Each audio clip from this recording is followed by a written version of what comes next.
Good morning and welcome to Learning Through the Pandemic, the See Here Respond virtual conference. My name is Mark Holt-Allen. I'm a member of the See Here Respond team. I'm chairing and hosting for today and introducing people, and in the background is my colleague Roma Ulla, who is producing and directing and doing all the technical wizardry which will support today. As Amanda said, we have 350 people who have signed up to join the conference, and currently we are at 207 have actually joined. And those people are representing See Here Respond delivery partners, Cordis Bright, our evaluators, See Here Respond and Barnardo's regional.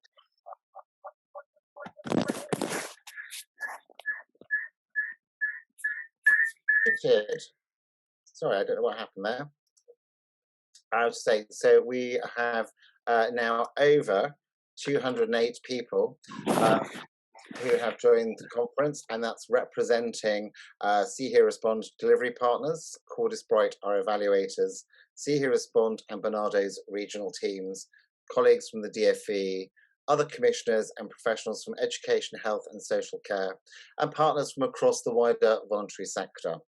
A few standard housekeeping points you'd expect to hear from me. Please be aware that we are recording the main webinar session and also the roundtable discussions in the breakout rooms. So if you don't want to be seen, please switch off your camera. And if you don't want to be identified, please change your screen name to something else. We would appreciate if you can stay on mute during the main presentations. It just makes it easier for everybody else in terms of sound quality.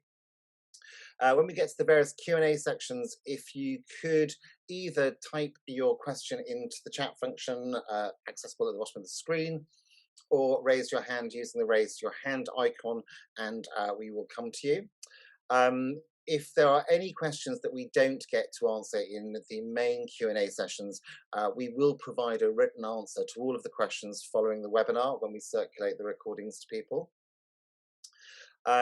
You will be able to ask questions directly during the roundtable discussions, because obviously it's a slightly more informal session. We are joined today by two BSL interpreters, Amy and Steve. So if you need to speak with them or contact them, they can be accessed via the participant list, and their names have the prefix BSL interpreter in front of them. We're aiming to have a 5-minute break at around 11:25. So what we'll do is we'll marshal everybody into the breakout rooms, make sure everyone's there in the right place, then we'll have a 5-minute break, and then we'll kick off those roundtable discussions. So hopefully that's nice and clear. So our agenda for today, we're going to start with a short animated case study, after which we will have a video to hear from Javid Khan, Barnardo's Chief Executive Officer. And then Javid will be followed by a Q&A session between Barnardo's and the Department for Education on commissioning partnerships. We will then hear from Cordis Bright on the evaluation of phase 1 of See Here Respond. And then we'll have a 10-minute swift quickfire question and answer round where you'll be able to ask questions of Amanda or Claire or Steve or Joshua before we go into those roundtable discussions.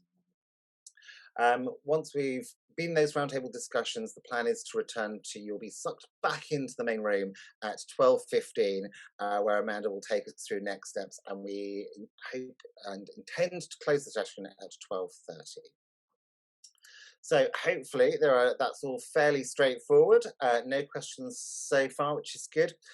So without further ado, I will ask Roma if she can play the animated case study for us.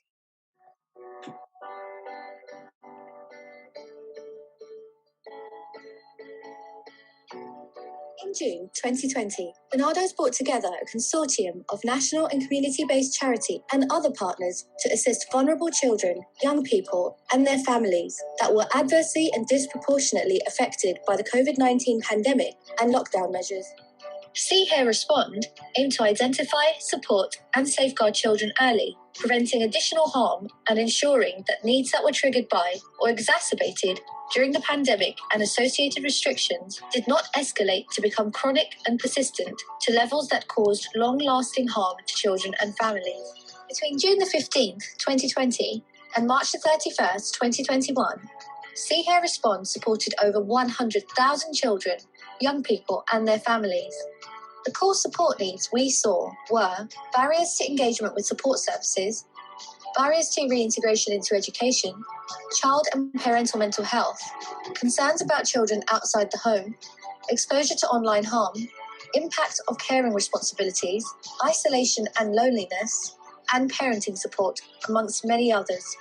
We supported children, young people, and families by providing them with a range of support packages, including group work, working in small groups over a number of sessions where we supported over 7,617 individuals, place-based work in public places and spaces where we supported over 37,433 children, advice and support, where we supported over 22,619 individuals, therapeutic support, where we supported over 6,032 individuals, crisis support, where we supported over 1,426 individuals, and Group Work Light, which were short, information-based peer networking sessions, where we supported over 32,000 individuals.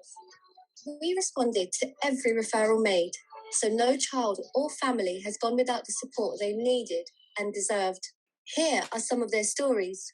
Names and voices have been changed to protect their identities. My name is Fiona. My son Caden is 10 years old, and before the pandemic, he was always happy. He seemed to be okay during the first lockdown, but then, when he was able to go back to school, everything changed for him. He was worried about everything still going on with COVID, and really worried about something bad happening to me and his dad, or to his grandparents. He went from a really outgoing little boy to being really sad and not wanting to do anything. He'd tell me his tummy hurt, or he felt sick so he didn't have to go to school and he could stay home with me. I just wanted him to feel confident again and be able to talk to someone about how he was feeling. He wouldn't talk to me about it. Yeah, I know how Caden felt. Hi, I'm Khalid. I moved from Pakistan a few years ago with my little brother and my mum. I was really enjoying starting at college because I could meet new people and make friends. But then college shut in lockdown and I felt really alone. For other families, especially those with children who have special educational needs or disabilities, the pandemic and lockdowns added an extra layer of complexity to their support needs.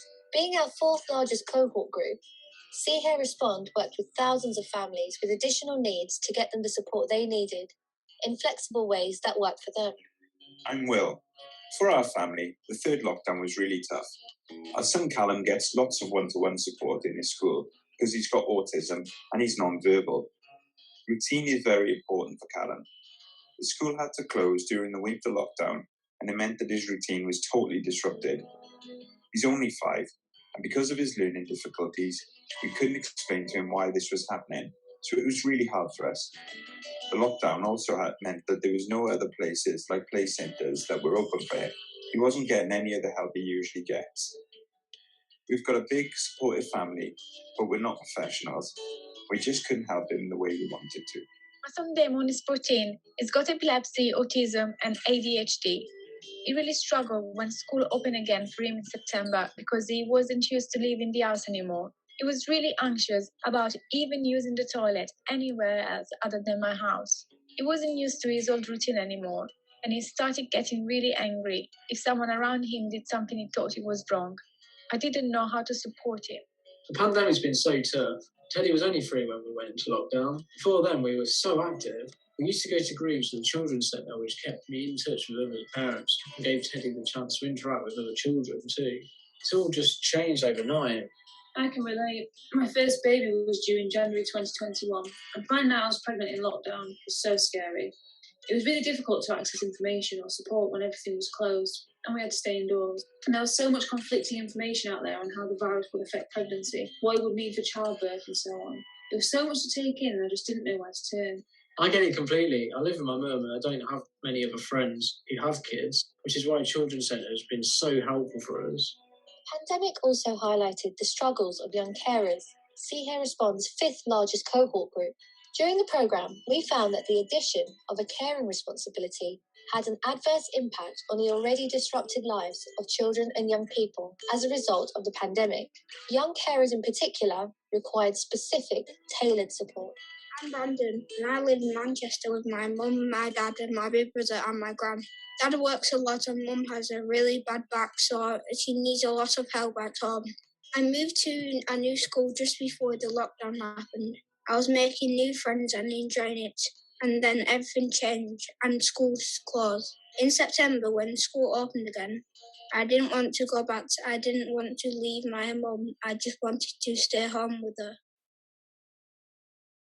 Thanks to our incredible 87 partners on the See Here Respond programme, we've been able to offer new and innovative support packages to families who needed them the most. Here are just a few examples.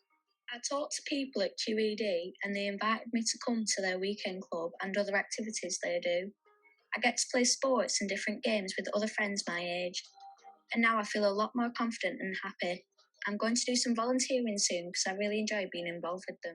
The Baby Buddy app by Best Beginnings was amazing. I'm still using it now.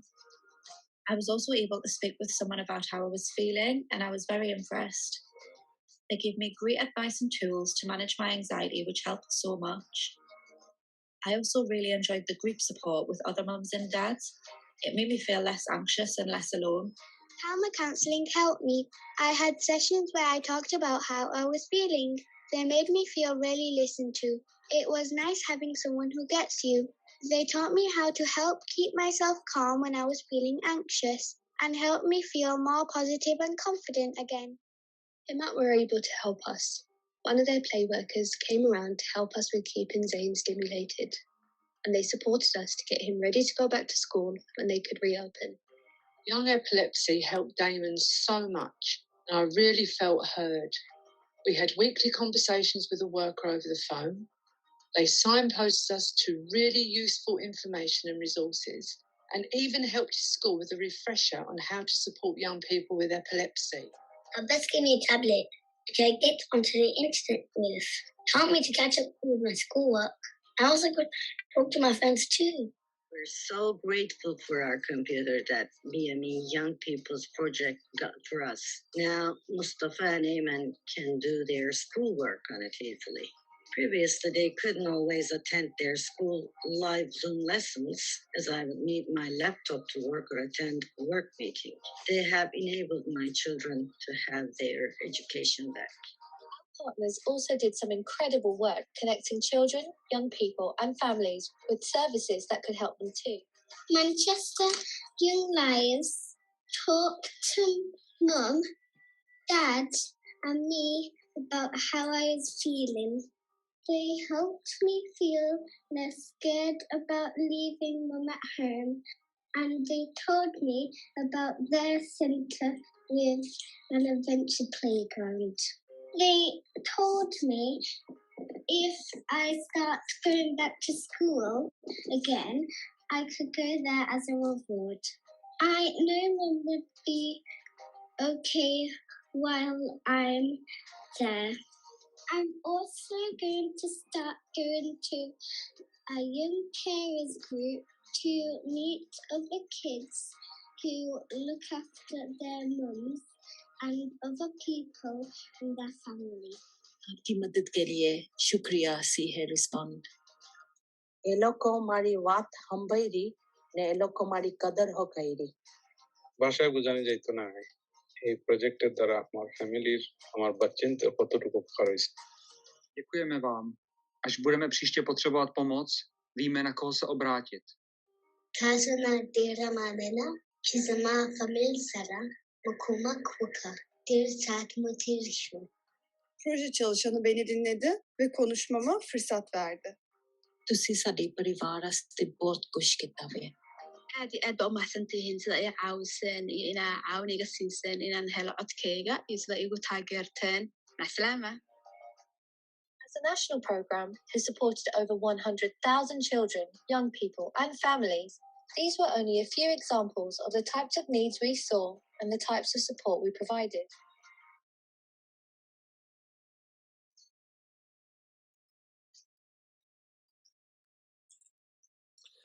Thank you. No matter how many times I see the case studies, it doesn't dilute the impact of what's been achieved in this programme.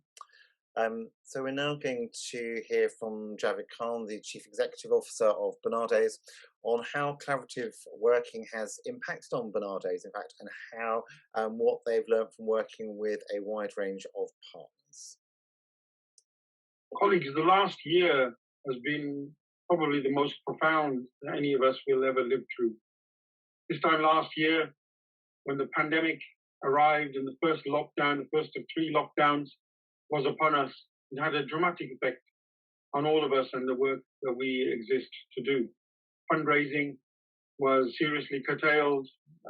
Barnardo's 600 plus retail stores that we run had to close. And this had a massive effect on our income sources, our ability to respond to the needs of children at that very difficult time. And we began to see, like many others very quickly, that there were many, many hidden children and young people who were being dramatically affected by the impact of COVID in a whole range of ways, because of their schools being closed down, because of what was going on in their families, the broader effect on society, confidence, mental health issues, the risk of abuse online as well as physical, and a whole host of other issues. Many, many of the children that we began to support otherwise would not have got that support because they were not in need before COVID. They weren't on the social work registers. They didn't have educational healthcare plans. So what did we do about it? Well, Barnardo's, like many other organizations, tried to make sure that as many of our staff as possible continue to work on the front line in very difficult circumstances. Remember, at that time, we didn't have access to protective equipment. There was no sign of vaccines. The whole testing regime had not been rolled out. It was really difficult times. And I'm really pleased to say many, many of our colleagues carried on working on the front line, face-to-face, supporting as many young people as possible. And it was soon after the beginning of the first lockdown that we approached the Department for Education with the idea of See, Hear, Respond, this highly unique, innovative, ambitious program to reach those hidden victims of COVID. And in essence, what we said was we would try and build a consortium of large and small, national and local charities, community organizations, community interest companies, they're all at their heart at children and young people's services. And we would work together to reach those hidden children. We thought, with the support from the Department of Education, we could probably pull together 10 or 15 such like-minded organizations as quickly as possible. To their credit, the Department of Education had confidence in us to be able to do that, agreed the contract, and we set about building the consortium. Within 2 to 3 weeks of that agreement, we brought together over 80 such organizations in the consortium known as See, Hear, Respond, way beyond any of our imagination. And the rest, as they say, is history. A year later, we look back at what See, Hear, Respond achieved. 80 plus organizations at its height, 40% of them being BAME-led, relatively small organizations that otherwise would never have got a look into any significant government funding. But as part of this consortium, they were part of the solution. Over 100,000 vulnerable children and young people and their families have been supported up to the end of March this year. That is a phenomenal amount of beneficiaries as a result of this superb work. Over 60% of that work has been face-to-face, a statistic I'm particularly proud of. 74% of the funding from the Department of Education has been distributed across that consortium. This is highly unprecedented in any which way that anybody wishes to measure this program. And I'm delighted to say the independent assessment, evaluation that's taken place of See, Hear, Respond has probably been in my career one of the most positive independent assessments that I've ever read.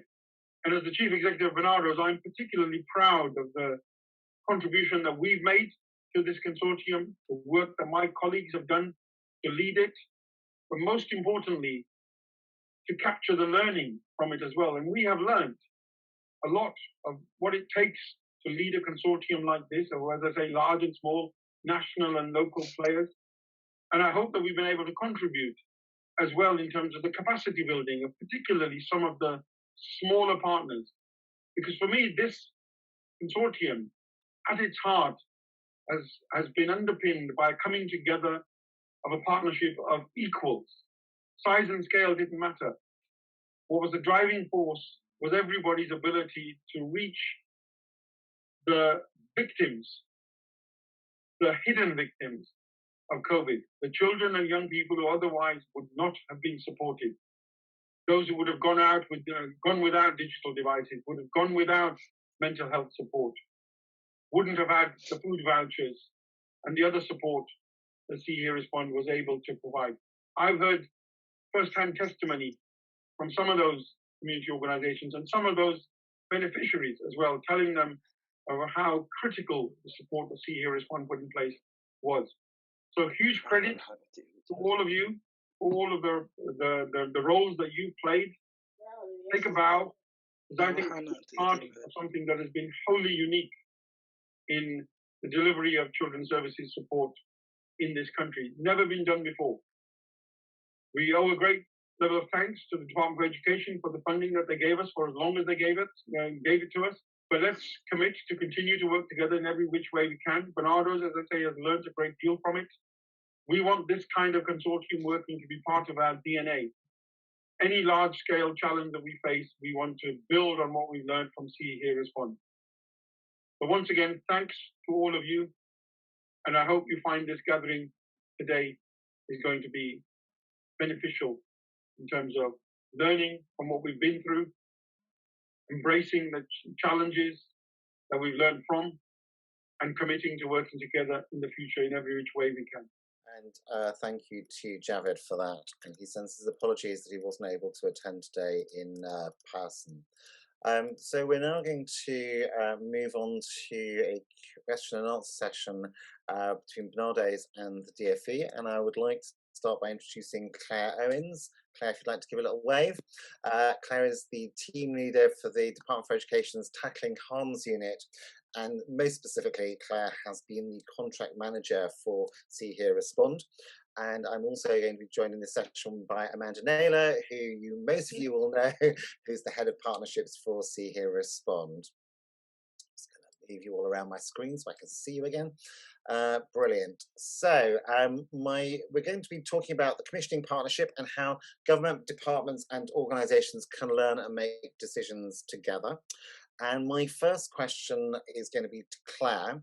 And Claire, what made See Here Respond different for you to other programmes that you've been involved with? Okay, so first of all, I'd just like to start by letting people know a little bit about me.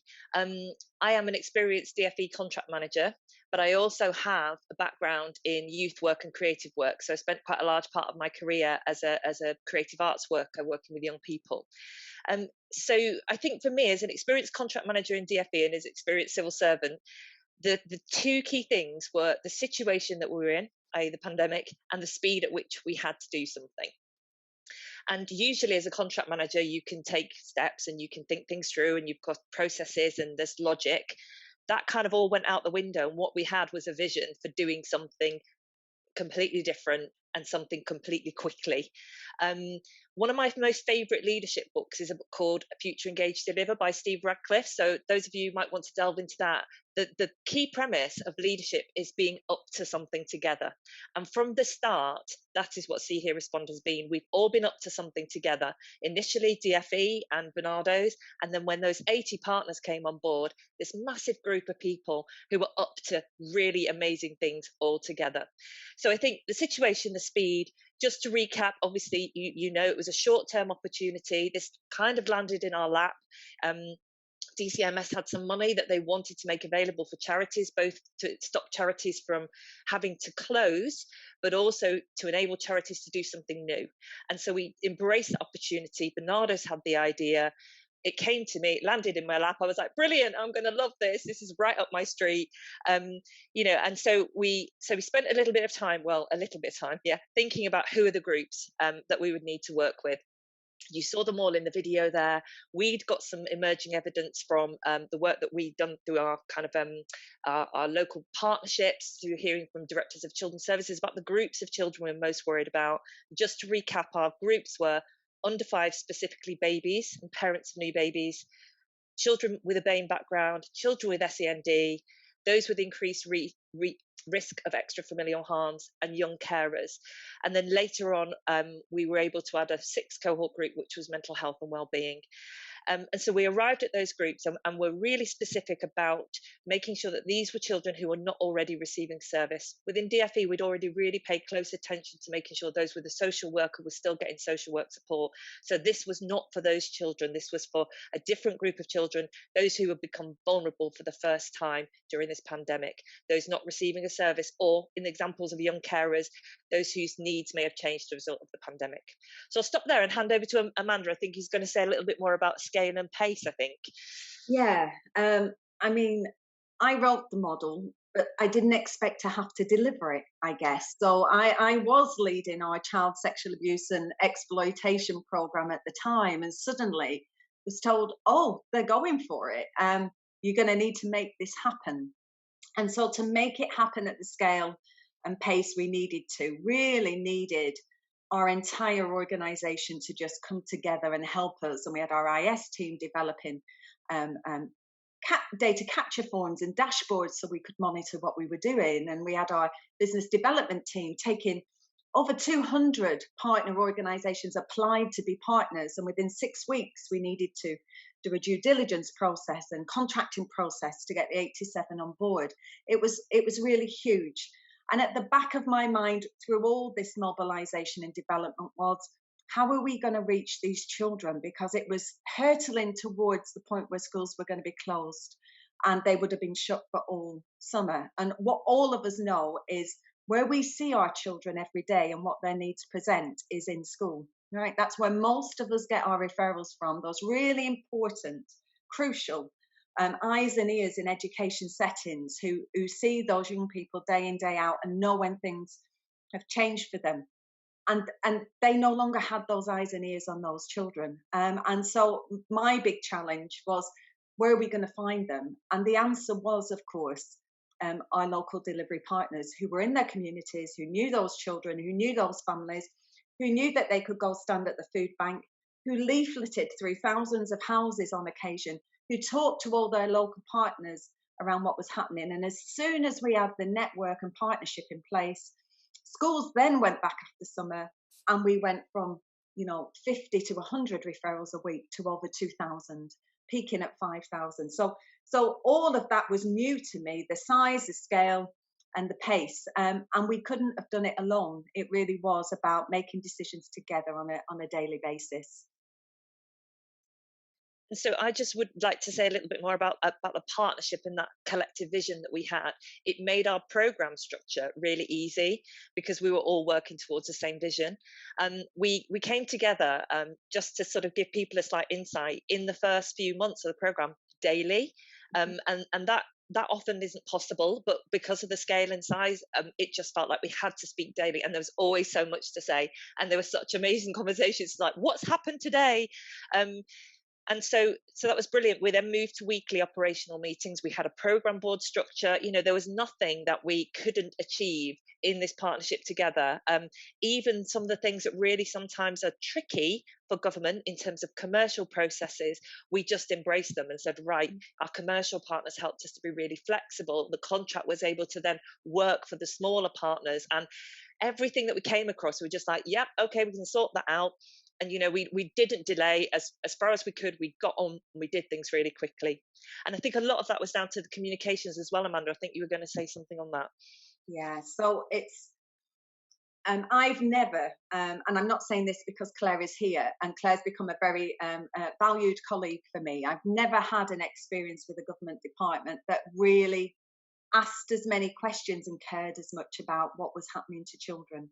And their appetite for that information has been huge. It's also been a challenge providing them with the evidence, and that's why we were asking partners constantly, please update your records, tell us what the patterns and trends are. please do really good comprehensive assessments with children so we can see those patterns and needs as they're developing. And we had this really clear picture that started to emerge around what was happening in different areas of the country for different types of children. Choosing those cohorts enabled us to look at what were the differences for disabled children to young carers.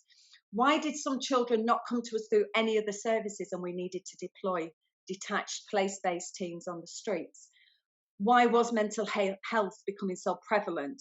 And why was it, as the pandemic progressed, starting to go further and further down in terms of age ranges, going from us being really worried about self-harm and suicide with adolescents through to being really worried about self-harm and suicide with 8, 9, 10-year-olds, and what do we do about it? So that really live picture enabled us to sit every day, didn't it, Claire, and say, we're seeing this, what do we do? Where can we pick up some resource now in this programme and where can we put it?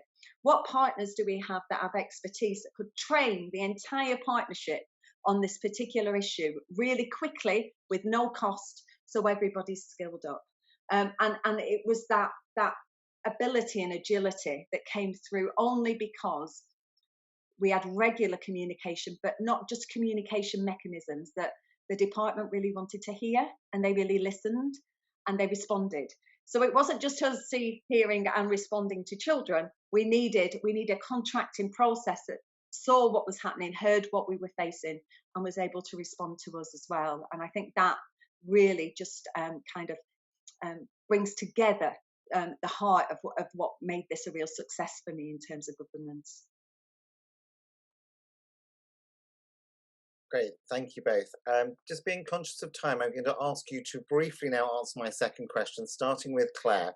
Can you give me your top 3 key successes of the partnership? Okay, size and diversity. I'm going to squish that in as one.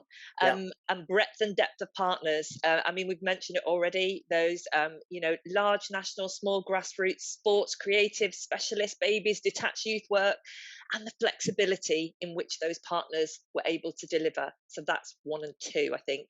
I just want to give a special shout out to at the point where we were finding children with mental health difficulties, particularly self-harm, suicide ideation. The partners were like, "Oh, we're not specialists. We're not able to." And Barnardo's were like, "We can sort this out. We can do this. We've got training in. We supported people to hold these children."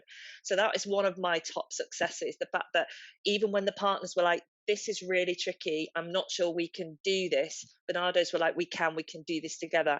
I absolutely love that. And then my final one, my third one, will be the dashboard. And I think Amanda might say a little bit more about the dashboard.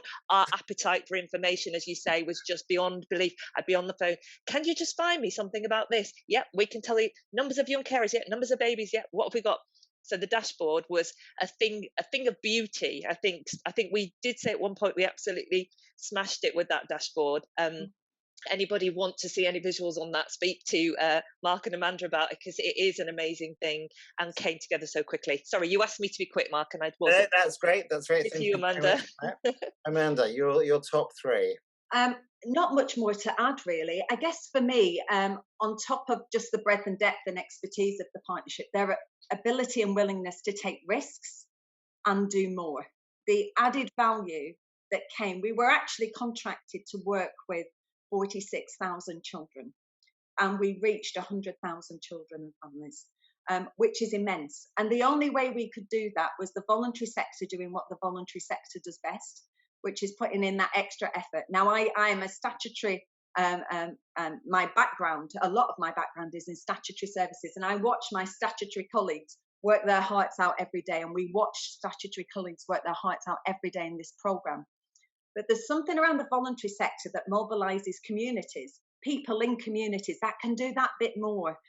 Mentors, volunteers, wider family members. So, we might deliver a fridge for a family and then suddenly find there was an whole army that had redone the entire house and painted and got new carpets in or donated furniture.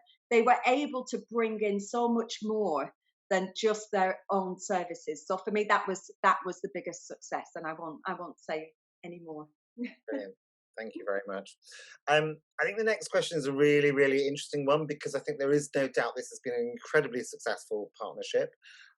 between a large charity and a government department, but it can't have always been plain sailing. And I think there's a lot of learning from those tricky moments. And I was just wondering if Claire and Amanda, you could reflect on some of those trickier moments and sort of how you overcame them. Yeah, there was a few. Amanda. There was a few. So I guess for me, the first one was around just the demands. You know, there was so much demand on not just from children and families and referrers, but also from wider government around, you know, how were we doing and what were we finding, because it became a really important source. So, but my team were fabulous.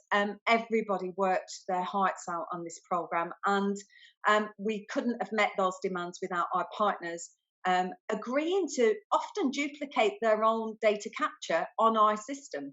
If we'd have had to go back to partners every time we had another request, we'd have just drowned our partners. So to actually do that for us and put that extra time in to give us their information in a live way enabled me to manage those operational demands. And I guess the second one for me was closing this programme has been really tricky too. We know demand is still out there. We know there are other things that have been funded that will start to pick up some of that demand. But it was really hard to close the door and to do it safely and to make sure that all those children that we'd worked with within this short period of time, because it was only ever a short-term programme, were safe, and that our partners as well were in a stable and financially stable place to continue their work in their communities. And I'm just really pleased that the exit plans that we put in place at the same time we mobilised, actually, you know, because we all joined together to make those exit plans happen, I'm really confident actually that this programme was safe, was safely closed, and that, you know, children and families did feel supported in that closure. And Amanda's just said exactly what I would have said. I think managing exit was one of the riskiest things for us. Obviously, as a government department, we didn't want any child to be left still in need. We didn't want partners to be left unsupported. We, you know, government gets criticised quite a lot for parachuting in and doing things and then withdrawing and leaving, you know, stuff unfinished. So we really, from the start, knew it was a short-term initiative, and how would we exit safely? And I'm so proud of the whole partnership for the way in which we work together to do that.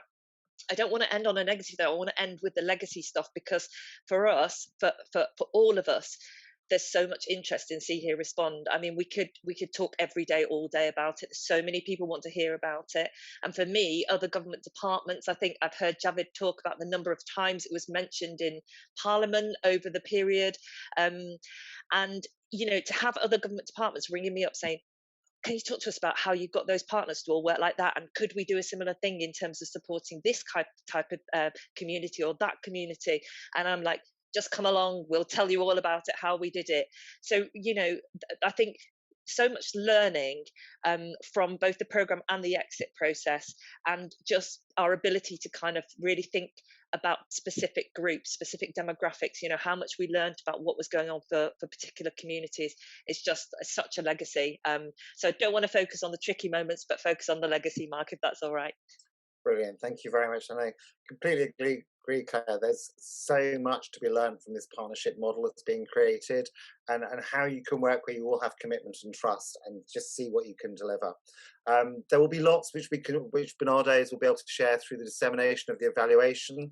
But Claire and Amanda, thank you so much for those insights, and that neatly leads us on to the opportunity to introduce Stephen Boxford and Joshua Butt from Cordis Bright, who undertook the evaluation of phase 1 of See Hear Respond. Joshua and Stephen, I know you originally had about 20 minutes. I'm going to be really strict and ask you if you can try and do it in about 12. That would be great. Challenge accepted, Mark. Excellent. Thank you, Josh.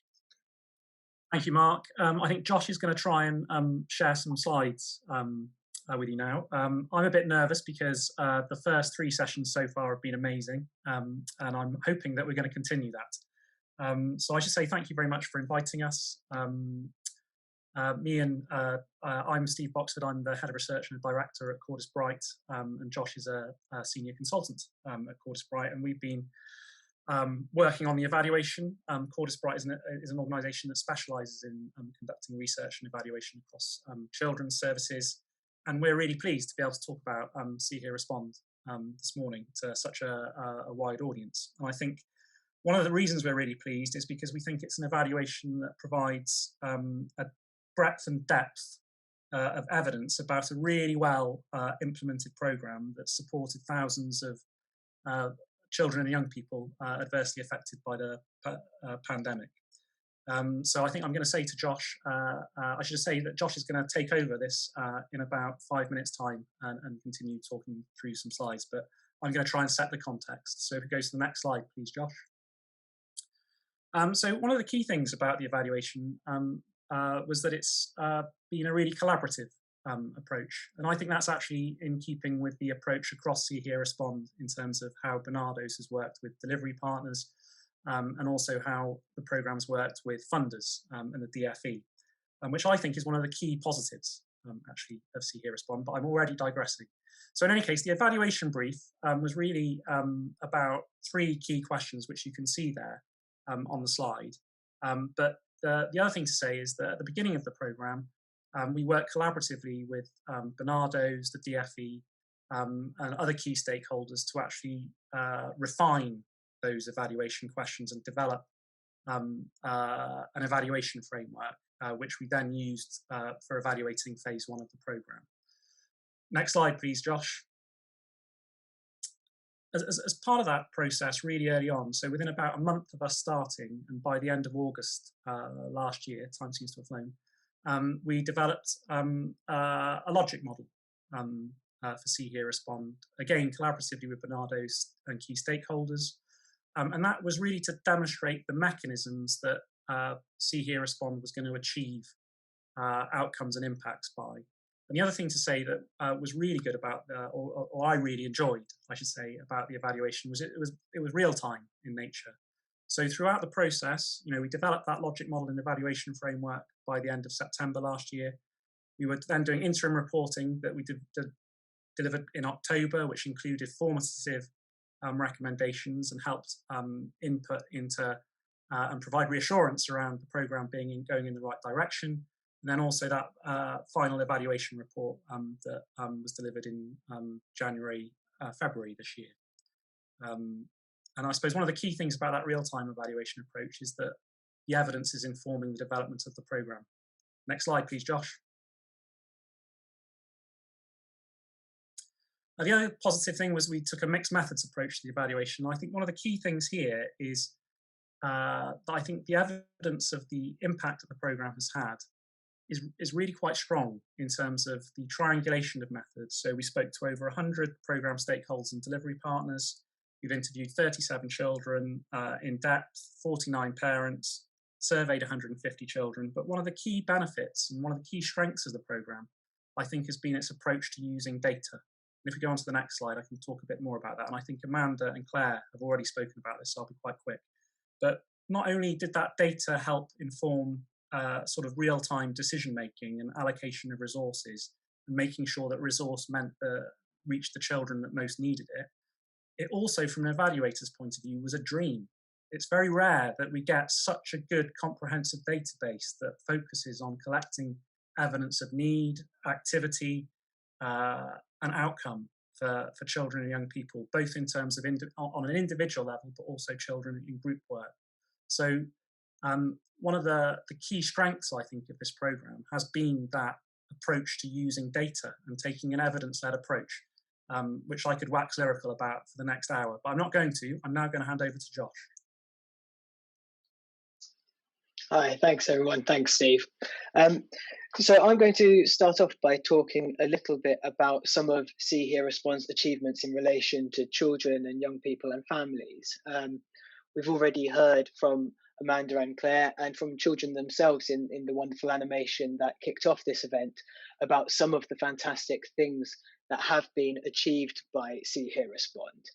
And I think as an evaluation, as Steve has rightly pointed out, we can have confidence due to the range of methods and the depth of research that was conducted, that See Hear Respond has made a difference in terms of ensuring that families feel supported. It's improved short-term outcomes, and it's really helped families to go on to access further support. And I'll start here with how it's helped families feel supported. And you can see from this quote at the bottom a sentiment that was very typical in the qualitative discussions that we had with families and with children. For a great many families, going into COVID-19, they might not have needed support previously, they might not have accessed support previously. Many felt isolated, many felt uncertain about how they should be supporting their children. So when See Hear Respond came along, there was this real sense of relief that they were able to access support quickly, and that they were listened to, and they were able to express what their concerns were. And for many families, just being able to reach out and get into contact with somebody who could help them made all the difference in making them feel so much better about their situation. And this quote here at the bottom is typical of many of those we saw.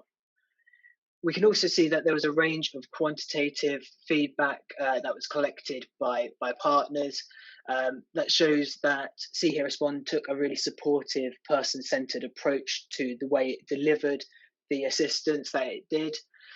You can see here of roughly 3,000 people who feedback was collected from, almost 100% said they felt listened to, felt respected. 9 in 10 people said they felt they had a say in the decisions made about their support. Almost 100% said that they found their support was helpful. And I think critically, what we see is when we did the analysis of children's data collected by the delivery partners, 84% of 14,000 children, the reason support was stopped was that it was recorded that needs were met, which gives us a great deal of reassurance that not only did people feel supported, but actually the support that was delivered was appropriate and effective. If I move on then to some of the improved outcomes that people achieved. What we saw with See Hear Respond is that there was a whole range of outcomes that the programme was seeking to support children with. And actually there was a really wide range of children who it was seeking to support. You saw from the animation earlier, there were the 6 priority cohort groups, but there was a vast array of different needs and different children. And when we did our analysis, what we did was we broke down the outcomes by the different groups of children. And although there were some differences and distinctions between the sorts of outcomes that different children achieved depending on the types of support that they received, what we saw was actually that, broadly speaking, all children who went through the programme got some sort of benefit from the programme. And I think that really speaks to the point that Amanda and Claire were making about how the variety of partners meant that appropriate support could be provided to all sorts of children. We've picked out just 2 of those outcomes that people have been achieving through See Hear Respond. We can see that from data collected by delivery partners that almost 50% of the children who went through See Hear Respond reportedly experienced reduced feelings of isolation and loneliness. To put that into context, I think that figure of nearly 7,000 children in absolute terms is obviously a huge number of children, but also it correlates very closely to the number of children who had that need in their assessment. So in terms of children coming in who are feeling isolated and lonely, the majority of those will have had that need addressed through See Hear Respond. I think equally importantly, there was a lot of evidence to suggest that children were successfully supported to go back to school. Feedback from families suggested that 80% of the children who feedback was collected for felt more settled in school. And there's a range of qualitative evidence, such as the quote below, that really gave the sense that children facing a number of different challenges were supported to overcome those challenges, to return to school, return to education, and with all of the benefits of having that support network and that safeguarding network in place back around them. So you can read these for yourselves when we share the slides later, and I will keep us moving. And then this next one was that children access more support. And I think what the programme set out to do very clearly was to provide some short-term support, immediate support in response to the challenge of COVID-19. Now, we all know that there'll be some children who, with this support, will continue after See Here Respond as the world goes a little bit back to normal. They'll be able to get on with their lives, but actually there will be others who likely have longer term needs and more support that they need in the future. And it was a key aim of See Here Respond to ensure that those children do get that support. And we can see through the quantitative feedback collected, through the e-survey we did with children, through feedback from families, that was very much the case, that there is a lot of evidence to suggest that children who worked with See Here Respond were supported to access wider networks of support, either in their community or through other services. One of the things that I think was really impressive about the programme is the way that it did this by helping to link delivery partners in with other delivery partners and with wider networks of statutory services within their area. And I think we're really hopeful that those connections built up during this programme will be one of the lasting legacies of the programme. So I've spoken there a little bit about the outcomes for children, but we wanted to also focus on some of the achievements of the delivery partner network itself. I think what we saw consistently was that by having this large and diverse network of delivery partners, including grassroots as well as national partners, specialist providers, as well as service providers who provide a broader range of support, the network was able to add real value to the work of See Here Respond. And we've put down a list here of some of the key qualities that we thought enabled it to do so. The speed of response to families was a common feature of feedback that people were really impressed by.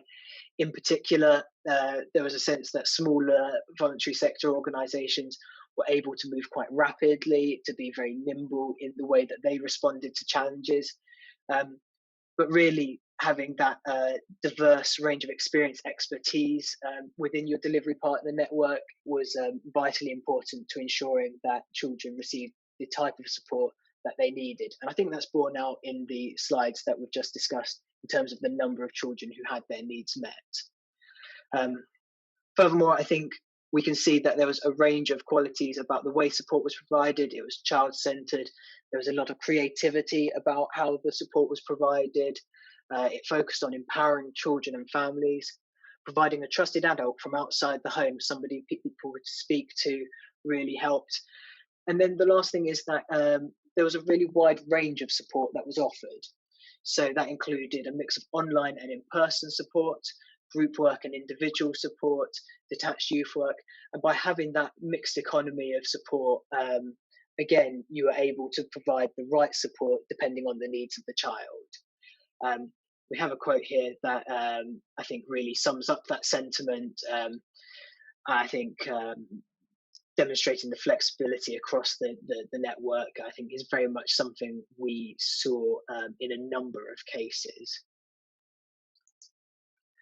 Lastly, the evaluation really found a wide number of findings, very many of them positive, and we've tried to extract 3 key learnings today. And I think we've tried to focus on these because I think they're forward-looking and things that within your own organisations you might wish to consider going forward. And I think the first is that See Here Respond has really substantially improved the understanding of the impact that COVID-19 and the lockdown restrictions have had on children. Particularly, it has to be said, a number of very vulnerable groups of children. And while the world may hopefully look a little bit more normal over the coming 6 to 12 months, I think we can say with some confidence that there'll be a number of children who continue to feel the effects of COVID over a longer period of time. And as organisations, whether they're in the voluntary sector or whether they're government or whether they're different organisations, as they look to support children going forward, I think the resource that See Here Respond has created in terms of understanding what that need is and what it looks like is really vital and will provide a lot of intelligence about how you should approach your work going forward. And then these final two, I'm going to try and take together a little bit because I think it's really all about collaboration and what effective collaboration looks like. Firstly, collaboration between commissioners and providers. I think the relationship that we've witnessed between the DFE and Barnardo's, and then between Barnardo's and the whole range of delivery partners, has been so constructive in the way that it's worked to design and manage and deliver See Here Respond. But then thinking more generally about how the voluntary sector can work effectively as a network to support children. I think this is a model that is relatively unique. It's certainly not something we've come across in this scale and something we've never seen put together in such a short period of time. And I think where I would like to leave this presentation today is with an encouragement for you all to consider what forms of ongoing communication and collaboration you could achieve in this network and how that will help you going forward. I particularly, I suppose, as an evaluator, we've been so impressed by the way that you've managed to collect data and share stories and intelligence about children's needs. I think what it's done is provide a really in-depth understanding of what the challenges of COVID-19 have been, and you've helped to express those to government, to one another, to society at large. And I think if you can continue to do that sort of collaboration, both in terms of the work you do to support children, but in the way that you gather intelligence and you raise the profile of children's needs, I think that would be a wonderful legacy for the programme and something we would be very excited to see in the future. Steve. So that was a very quick romp through. I just want to point out that you can access the executive summary for the report via the link on this slides, which will be shared after the presentation. So to everyone present, if you want to ask a question, either use the chat function or raise the hand icon and we'll try and get to you. As I said at the beginning, anything we don't get to answer now, we will provide a written answer afterwards. And you can ask questions of Steve, Josh, Claire or Amanda. So I'd like to say thank you for the Department of Education and for Barnardo's for allowing the VCS to work in communities they know how to work in, and I think that the program's been really successful as a result of that. I guess my question is, through the commissioning process of this and the way it started, we've seen what I think is a really positive impact on children and young people in the way we work, and do we think there's scope for these types of commissioning processes to happen more in the future and to be more collaborative rather than a kind of very contractual transaction? Do we think that's something that's going to happen in the future? Claire, do you feel able to respond to that? Yeah. I'm going to be really brief because I know you only got 10 minutes, but I mean, in short, yes. I think for government, you know, the additionality that having the voluntary sector involved brings is just, well, you've seen it demonstrated this morning. I think the extra factor for us was having Barnardo's be that umbrella organisation. It provided so much security. Contracting with 80 organisations by themselves would have been impossible for us. So to have that umbrella organisation, so I would really encourage consortiums, umbrella organisations to really think through how we can do this so that it can provide the commercial reassurance. And by getting that, what we were able to do was bring in other flexibilities.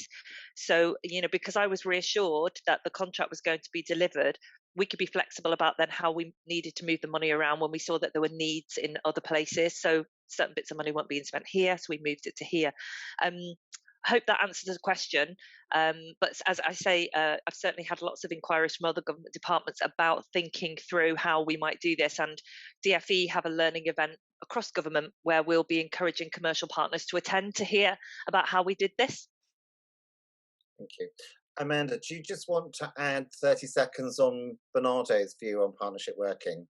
Yeah, I think I'd say it's a great model. But what we underestimated at the beginning, and a learning point for everybody, is the amount of time and investment to make a partnership work is really important. So the partners here will testify that, you know, we put on over 50 training webinars. We listened individually very regularly, monthly contract meetings were contract meetings, but there were also a place to troubleshoot. Really thinking about what the individual needs of very small grassroots organisations took us to change our practice and put in additional supports in a way that we didn't necessarily expect to at the beginning. It has all been worth it. But I would say any kind of collaboration really needs to think about the support of the partnership. And if you're interested in that kind of approach, I drew a lot of my frameworks and thinking setting up this partnership from relational commissioning. It was all about relationships for us. We needed to be able to trust each other in order to get that agility and flexibility. And so the model really needs to, it's not just the DFE. Whoever's bringing that consortia together needs to feel confident to have a relational commissioning approach where we're in it together and we succeed together and everybody gets across the line. And that has certainly been how I've tried to run the partnership. Great, thank you. Very quick question to Josh from one of the people present. Were you able to communicate with the BEMA communities in their own language through the evaluation process? The short answer was yes.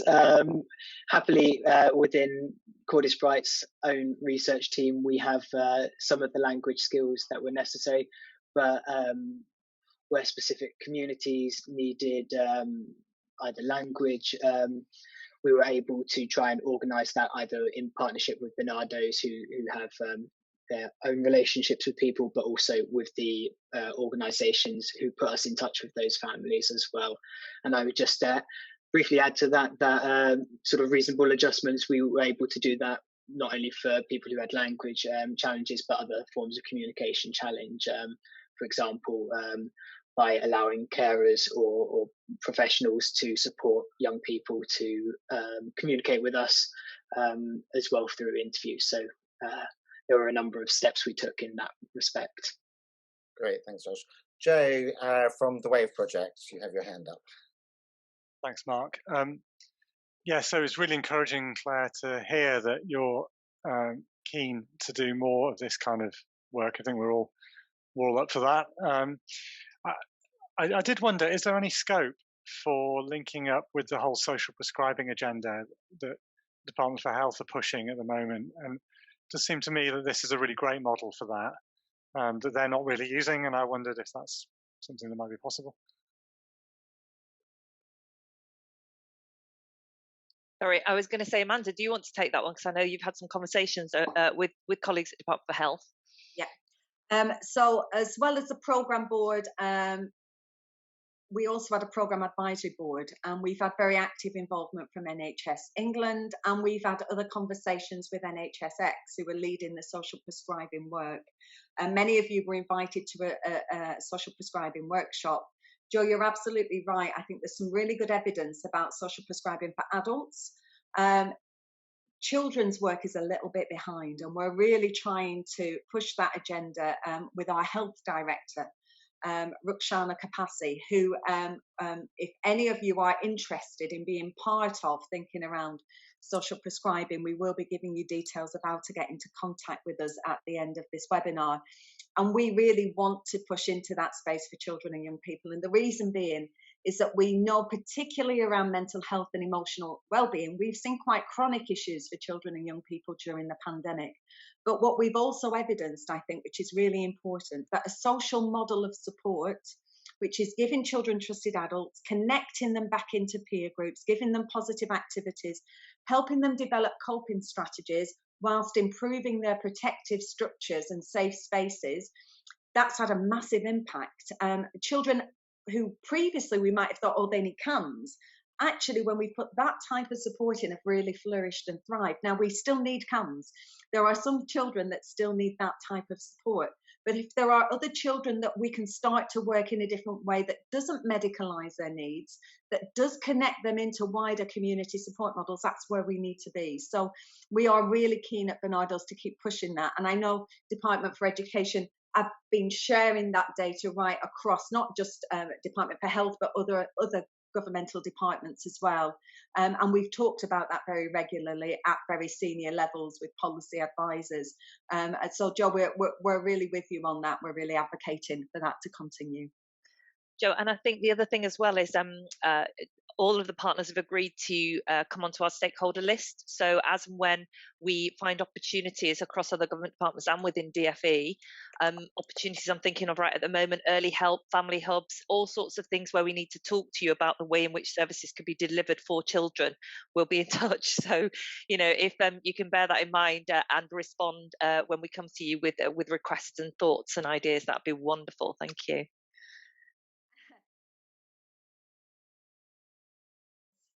Well, thank you everyone who's joined us in this particular workshop. If you heard the conversation with me and Eleanor before she left, we've had a whole range of partners that have delivered place-based work as part of See, Hear, Respond. We call it place-based rather than detached because it has been, you know, detached as a certain historic kind of view of being street-based and park-based, public space-based. And some of our place-based work has taken place outside mosques, outside schools. It's taken on a really different flavour during COVID where, you know, we've been in the places and spaces where children have congregated, and sometimes that's not been in traditional settings. So that's why we named it place-based work. So we've got 3 partners in the room, 3 really valued partners who've done some fabulous work: Manchester Young Lives, Action Youth Boxing, and Learning Partnership West, who are going to spend 5 minutes each talking to you about their learning and what they've done during this period. But first of all, I'm going to start, if that's okay, with Francesca, who's from Manchester Young Lives, who's going to go through the overarching findings that we found around See, Hear, Respond in this strand of work, and then talk about Manchester Young Lives. Over to you, Francesca. Thank you. Hi, everyone. So I'm going to talk through Barnardo's, like Amanda just said, their overall findings first. So Barnardo's has supported over 41,100 children through 7,720 hours of place-based work. The key issues that we found, which match a lot of our own as well, were high levels of boredom and unrest, lack of positive activities available, and lack of open and accessible safe venues. Children disconnected from protective adults, particularly school support, many at risk of exclusion, high absenteeism, and partial curriculum was offered. And there was a lot of family issues, such as domestic abuse, that acted as push factors for children to want to be with their peers outside of home, which often broke lockdown rules. Whilst a lack of protective adults in public settings and trying to stay out of the view of those who may report them for breaking lockdown clearly made some groups of children more at risk of extra exploitation. Youth workers were often deployed to spaces where children had made suicide attempts. So one example was a multi-storey car park where a young person had jumped, and to places where children had been hurt. Teams were deployed to areas of stabbings, and that's an example of one of them. Supporting children who congregated in these places and spaces to manage their shock, sadness and anger, and to help them understand their support options if they had similar concerns. Children disclosed concerns for their future in relation to their own education and employment opportunities. They also talked about parents who had been furloughed, lost their jobs due to COVID, and other financial challenges that were presented. A number of children accessed a crisis fund for food, electricity, school uniform and clothing from engaging in place-based work.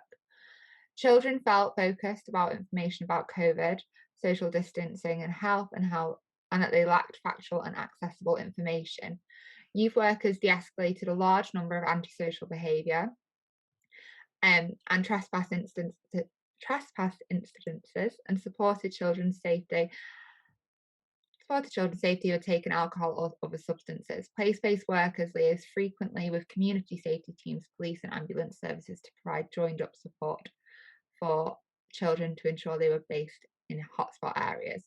I'm going to share my screen now, if that's okay, Amanda, just because I've got some notes so I don't forget anything of my own. Let me just go on that. Thank you. Okay. So as Amanda mentioned, if this works, No. I'm from Manchester Young Life, so as the name mentions, we work across Manchester with some of the most disadvantaged areas supporting vulnerable young people and their families. So in total on the See Hear Respond programme, we supported 1,480 children across the 4 strands, so we took part in a lot of the strands that we worked with. So that totaled 2,059.5 hours. All of our work took part across a number of approaches. So our main one was our detached and our place-based work, but we also worked with our independent schools, our play, our youth teams, and our employability centres as well. So our place-based work was we engaged with 565 young people who don't normally attend a centre-based provision. Our centres are based in Wythenshawe, if you're familiar to Manchester at all, Wythenshawe, Moss Side and Ardwick. So a lot more of South Manchester and the centre of Manchester. So our place-based sessions took part in the north of Manchester, covering Harper Hay, Moston, Higher Blakely, Cheetham and Newton Heath. These sessions reached hard to reach young people, often with street detached work, which is the traditional, but we also use community-based hubs like Amanda said. So we did use mosques and other centres that were available to us, and we also borrowed football pitches, all of that stuff to keep children engaged. And the locations were highlighted by other organisations. So as See Hear Respond was all about collaboration, we did that ourselves as well. We worked with the police, housing, social services and other agencies that saw hotspots for crime, suicide and antisocial behaviour. So we did group work and individual one-to-one sessions. Our group work was primarily focused on positive relationships, as a lot of our children were pushed out due to domestic violence and abuse in their own personal relationships. We focused a lot on positive relationships, substance misuse, county lines and staying safe during the pandemic. We also tried to give life skills at the same time. So we did healthy cooking lessons, we did financial support, and our one-to-one support was more specific and tailored to each child and young person. So many of our young people faced additional challenges due to the pandemic, as many of yours will as well. So some of them were bullying moved from in-person to online, so they were trying to escape that. They faced isolation, struggling to engage in education, and mental health support massively was needed, career support as well. They felt like they had less options and less opportunities. And so a lot of our work was to actually just build a community aspect, help engage them in education and build support networks. We also provided practical support. So some of our young people, due to the disadvantaged areas and disadvantaged families, and the families were struggling financially even more so, they needed help with their CV, getting ideas, getting qualifications, and we did pass them on to our employability team, who did a lot of work with them to support that. Place-based work made a massive impact on our young people. Actually, a lot of our young people who we worked with are so disengaged from our normal professional mainstream services and have complex needs that they feel weren't catered for, whether the services felt they were or not is a different issue. But they were often disengaged with traditional youth services. They were concerned about safeguarding and being reported a lot of the time, so they weren't interested in that. At NYL, we found actually when you meet young people at their level, where they come from and where they're at in their lives, their engagement automatically increases because they felt like they are valued and that you care for them. Some of our outcomes were incredible. One of the case studies we submitted was a young girl who was absent from education for a year and is now set to join a college course in September doing health and social care. She's on track to get her GCSEs and is doing really well. We've got improved mental health support, but also building trust in services that are going to continue to support these young people through collaborative working. So yeah, that's everything I've got for you for now. So I'll pass you back to Amanda. Thanks, Francesca. And we will have time to ask questions about the learning from all three of our presenters after everybody's spoken. But I'm going to move now to Nick from Action Youth Boxing to talk about the place-based work that they did. Yep. Hi, everybody. Yeah, my name is Nicholas Claridge, and the organisation I work for is called Action Youth Boxing Intervention. Primarily, like we're we're a boxing organisation, and we use boxing as a way to engage with young people, and really the ethos of our organisation is early intervention, prevention to gang activities, and getting involved with gangs. A lot of our coaches have backgrounds of sort of previously being involved in gangs, and they've managed to sort of disengage from that kind of lifestyle, basically, and the cycle of it. So that's just a little bit of our sort of background. As far as the place-based outreach work, so we're based in Camden in London, which is a very active area with gang activities, and over that time we actually managed to, with our outreach work, we engaged with 136 young people overall, and over all of the strands of the See Hear Respond, we actually made contact with 245 young people, which was great, and the whole See Hear Respond program has been so good for our organisation itself on sort of working with young people. The sort of the benefits of our outreach work, although we were previously to See Hear Respond, we're quite active on the streets anyway. But what was really beneficial for us was during the second lockdown pandemic, we actually made contact with young people that we hadn't previously made any sort of contact with. Normally what we would do with our approach to outreach work is we'd like sort of come up, we identified certain areas in Camden that we knew young people congregating. We would come up with our banner, and we had some giveaway gifts as well, sort of t-shirts, water bottles, and also hand sanitizers that we could give out. So we'd sort of start a conversation with about COVID safety and care, and the consequences of having to sort of keep conscious of social distancing, especially for their families. And then also we'd then start to introduce some street boxing with them. So we'd sort of come up with at least 3 or 4 of us. We'd have some pads and some boxing gloves and skipping ropes and cones, and so we'd sort of like just set up little activities, give them the opportunity to start sort of doing some pad work, which sort of broke down the sort of distrust levels of, you know, because we were just we're a bunch of guys, although we were all sort of in our t-shirts and lanyards and whatnot, there's still sort of a level of distrust of who are you, and actually it worked out really well for us, because one, the young people were sort of happy to see us again when we did return, so we'd return to the same spots,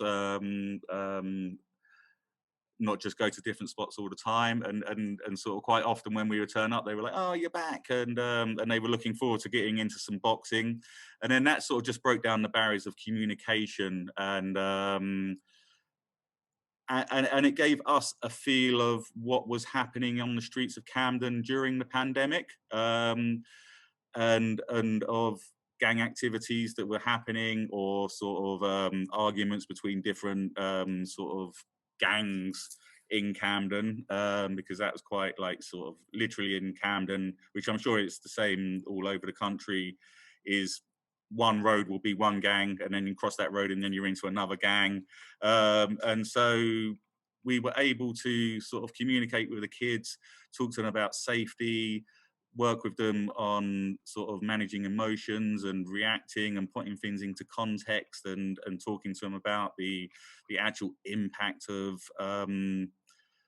violence on the streets, because this was what was happening in Camden. Like violence was escalating, and we were also in contact with the Safer Street teams and the local police, and sort of communicating with them, feeding back on what we were finding with the feel of the streets, and actually through that, a little bit like what the Manchester Lives. It's we managed to sort of contact some young people, make contact with some young people that were out of school, NEET students, not in education, employment, or any sorts of training, and sort of let them sort of know what we can offer them on the sense of sort of assisting them on getting into further education again. There were also young people that we do actually work with in schools in Camden that we saw. They weren't engaging with any sort of online learning. And a few of them, we managed to sort of get them to actually come to our office, sit down with them, get their parents in, speak to the school, organise their online learning for them, and sort of get them to engage with online learning, which the feedback was incredible from the parents. They said that it sort of had a really transformational effect on their whole mental state and well-being, and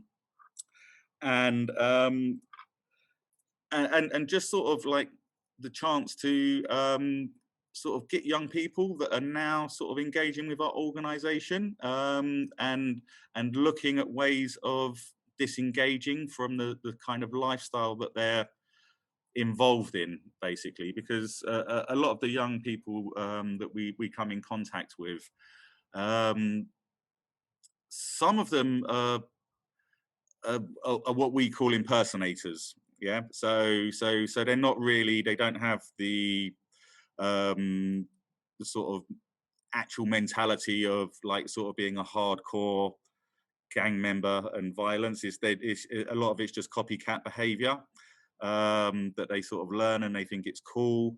And by sort of talking to our coaches and mentors, it's opened their eyes to sort of what they're actually doing. And a lot of them did reveal to us that actually they're sort of quite intimidated, they're being bullied, they're being forced to do stuff that they don't want to do. And now that they're aware of us and in contact with us, they actually feel like they've got somewhere to come to that's not stroke official sort of education, police or whatnot. We're sort of more of an informal organisation for them to come and talk to us, and to get sort of fed back on real life experiences of what our coaches have gone through.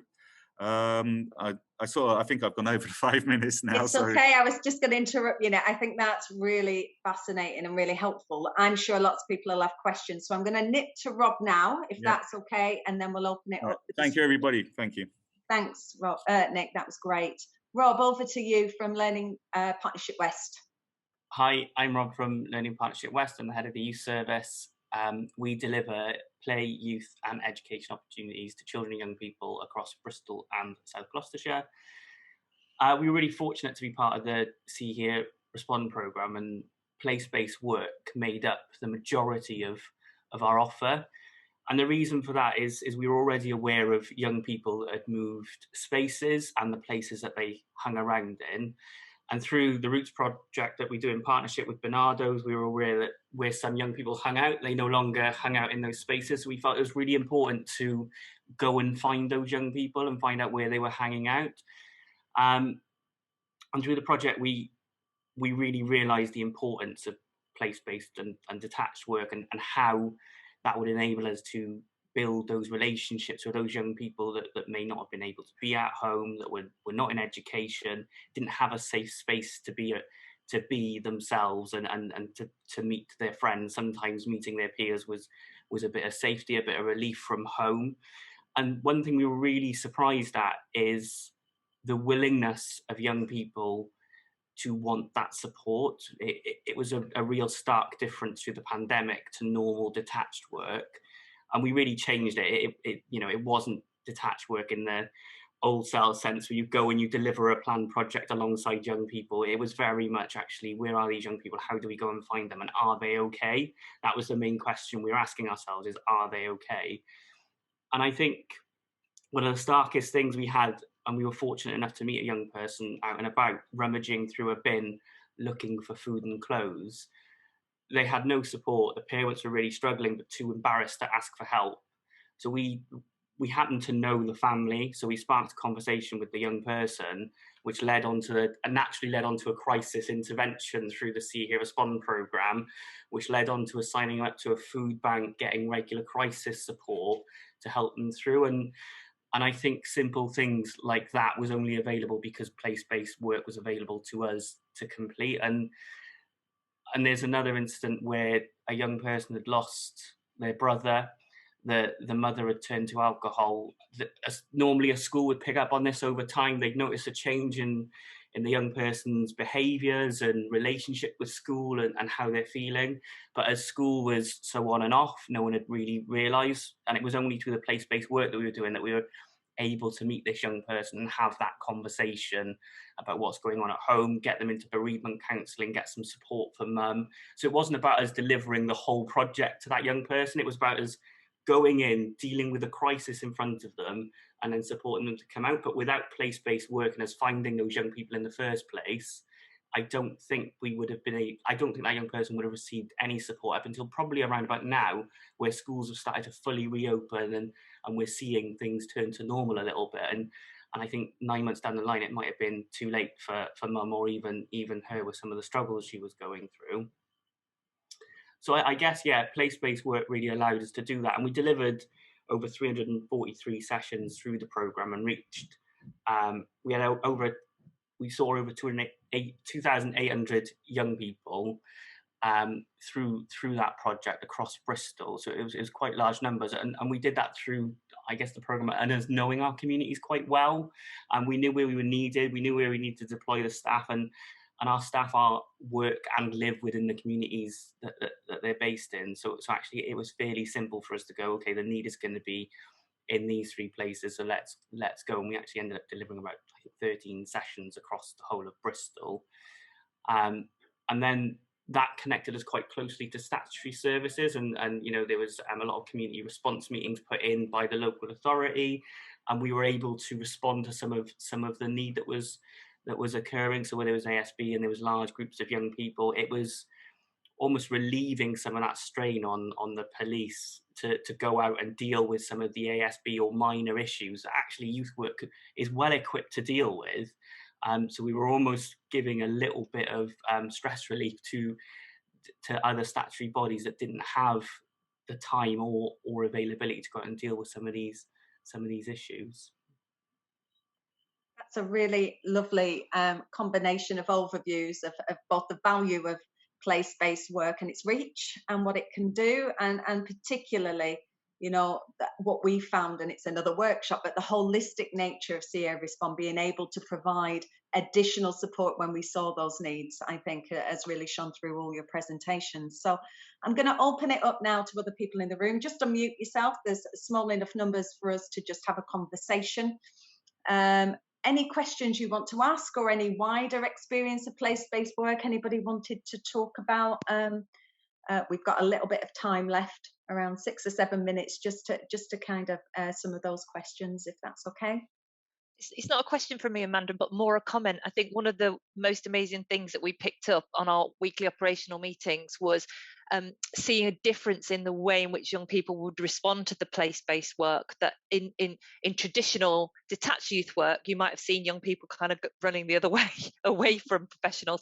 But in these instances, we were seeing young people waiting for them, as Nick said, being glad to see them back because of that lack of contact with trusted adults. And then what happened after that was moving on to parents then being there and waiting for them, because parents had a trust and a belief in that you were a professional that might be able to help me, where I'm seeing nobody else because no one else has got any PPE to come out and help me or is able to come out and help me. So I think that there was something a bit behind that made us think, I wonder whether or not this provides us with a different approach to a new type of place-based work. Particularly in extra familial harms is sort of my day job, if you like, and we were thinking very much about that, Amanda, weren't we? So there's so much rich information from this, and I mean, others may have questions, but if any of those who gave examples wanted to come in on anything that you learn about how things have changed and what that might mean going forward, or parents, then I'd welcome those comments. Francesca, Nick, Rob, future of place-based work and actually how it evolves. Any thoughts on that? let's go to Nick first. He's got his hand up. You're muted though, Nick.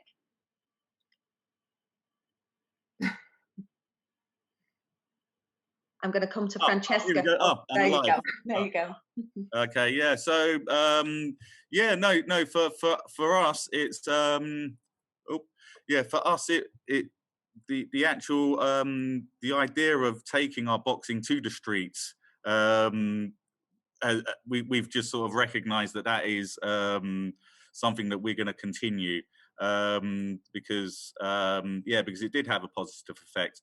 And it was like sort of great to see the young people like, oh, you're back. It's we're ready. It's so in that sense, it's that is something that we've grown. It's we as an organisation, we learned so much through the See Hear Respond programme.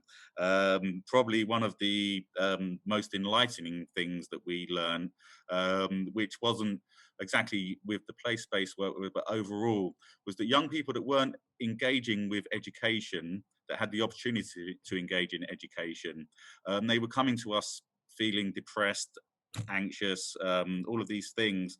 But they weren't engaging with their online work. And actually, after we sort of set them up and help them to get back online or to get online and start to engage with their online working, their mental health just improved drastically.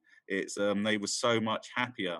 Feedback from parents was like, he was up at 8:30, he was online, you know what I mean, for 8:40, and he was there all day. Whereas when we met these young people, they were on PlayStation playing FIFA and Call of Duty or whatever, you know, and it's actually, these games are so negative on mental health for young people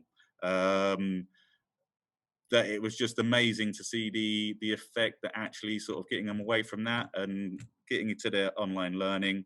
And then you can do a little bit of PlayStation in the evening. You know, it's why not? It's and that was the real eye opener for us. But actually, And I don't know if any of you heard Eleanor before she had to leave. Eleanor did a lot of, their organisation did a lot of place-based work across Wakefield. And they used to be only a centre provision. And then they, during See Hear Respond, they put all their youth workers out on the street. They've just opened this week and those kids have come in. And not only have they come in, they've brought other kids in. And so the centre is busier than it has ever been. And it's that relationship and being prepared to make that relationship in street-based settings. But I think a lot of our detached workers have taken those street-based relationships into services and into other forms of support, which is really crucial. Francesca, were you going to say something earlier about Claire's comment? I was just going to say, I think place-based work, like everyone said, has had a massive shift. It's gone a little bit more away from detached work, and it is going to be, like, we've done a lot more focusing on education and focusing on collaborative work with other parties now. I think that will stay, and I think it's developed a lot of our youth workers as well as the children and young people we've been working with. And now our youth workers and our youth engagement team are very good at that, and it's definitely developed their skills as well as the young people that we've worked with as well. And I think detached work, certainly with my old DCMS work, has always been seen as not being able to prove its worth or its outcomes. And I think just some of the recording and the case studies absolutely shows that we can prove the worth of detached work. And there's some work for us to do, I think, in really shouting about those areas of work and what we can do as we move forward. We're going to head back into the main room. It's 12:25. We promised to finish at 12:30. We could have talked about place-based work all day. So if you want to go to the bottom of your screen and it says leave room, I think that's all we need to do to be magically transported into the other area. Can everybody see the button that says leave room? Oh, we're being invited to. Excellent. Thank you everyone for coming back so promptly. So today on our panel we have Kathleen from Approachable Parenting, Peter from Compass, Shadim from My Foster Family, and Vanessa from BME Young People's Project. So each of our partner will have 5 minutes to showcase the work that they have done through See Hear Respond, but also share their learning over the last 12 months and what they've experienced around delivering services to Black, Asian, minority ethnic communities. And then we'll facilitate a discussion. Mitzi will also be taking notes that we can take that key learning away. And if there's anything in particular that colleagues want to share but don't feel they want to share it in the workshop, please send direct messages to either myself or Mitzi, and we'll take note of that. I will hand over to Kathleen first, who will be sharing the key learning from the work that we have done, and then she'll move on to talk about the work that Approachable Parenting have undertaken, and I will share the slide. Thank you, Yasmin. What a wonderful morning we've had, a wonderful experience in going through that journey from the beginning and actually reminding of us of what it was like back then, because I think we've come so far since we first went into lockdown. But if you remember the anxieties, the stresses, the uncertainties that everybody was going through then, and here came along this project, See Here Respond, working with 45% from the Black, Asian and minority ethnic groups, which is a wonderful result in itself, to actually be able to engage with organizations that were able to engage with communities from those minority groups that are often called hard to hear, hard to see people. And they did that by using a lot of services, as we've already heard, commissioned organizations that were on the ground to work with these families that already had that relationship and that trust built. Children being missed by existing services were now being reached. They increased the impact on poverty and health impact.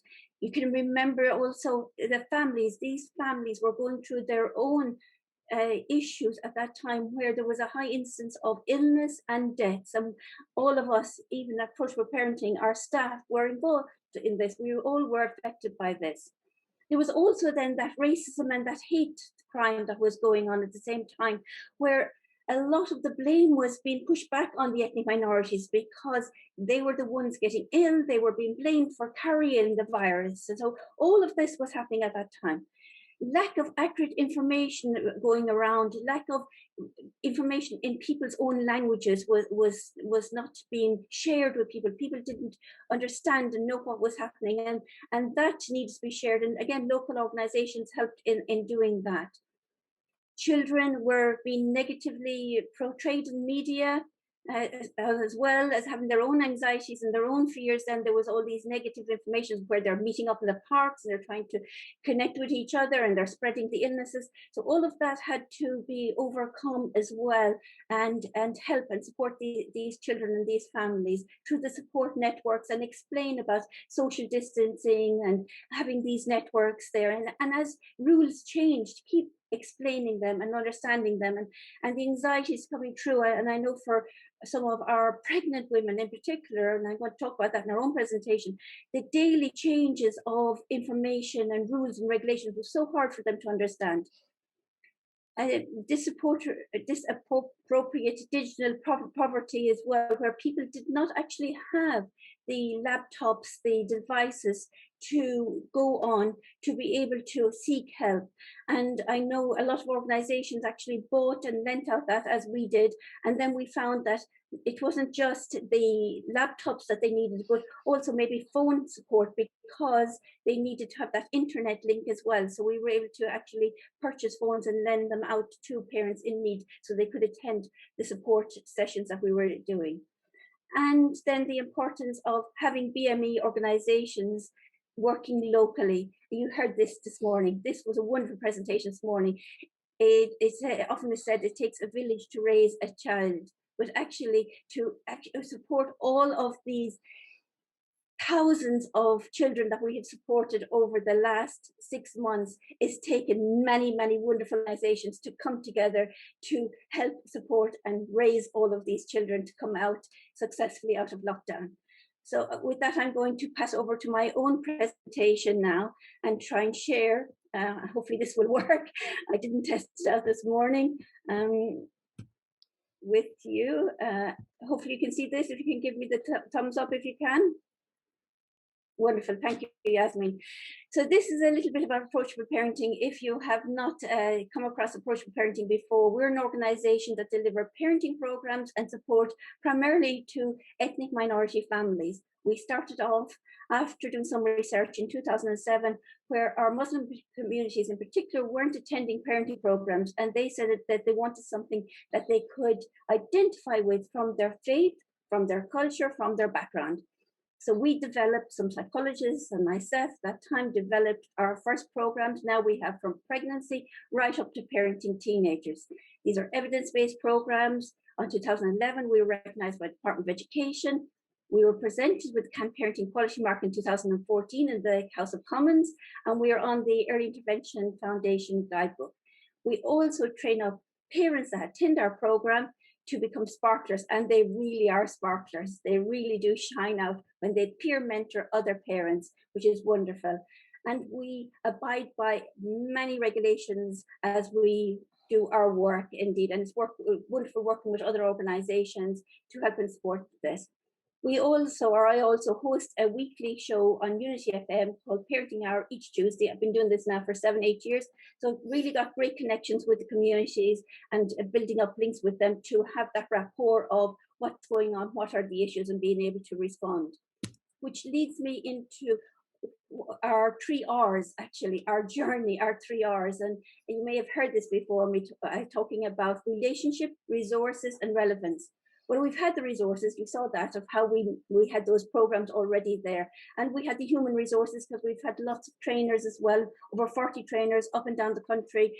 All our trainers, we enable them and support them to get a teaching qualification as part of their training. And then we have wonderful therapists also that we have on board and are part of our organization. So our resources, we were very happy and proud of. We knew that our resources, human resources and materials we had, although we had to modify them in lockdown. The relationships, this was already mentioned today by Amanda, the importance of relationship, importance of trusting each other. That is so important. If we don't have that relationship with our parents, we're not able to get that information across to them, and they're not able to understand and put those concepts into place. If we don't have the relationships with our organizations, our partners, we're not able to work efficiently. And Barnardo was wonderful in having those relationships. What a mentoring organization they were. They were able to support, mentor us indeed as we went through our journey. And we used a model of a strength-based approach that underpinned this. And what we did, the third R is relevance. We made sure that what we were putting forward is that we were listening to parents, we were understanding their needs, and we were responding to their needs, and made sure that what we were responding to was relevant to them. So this is one of the 3 R's that we think we would continue as we're moving forward indeed in our continued work with our parents.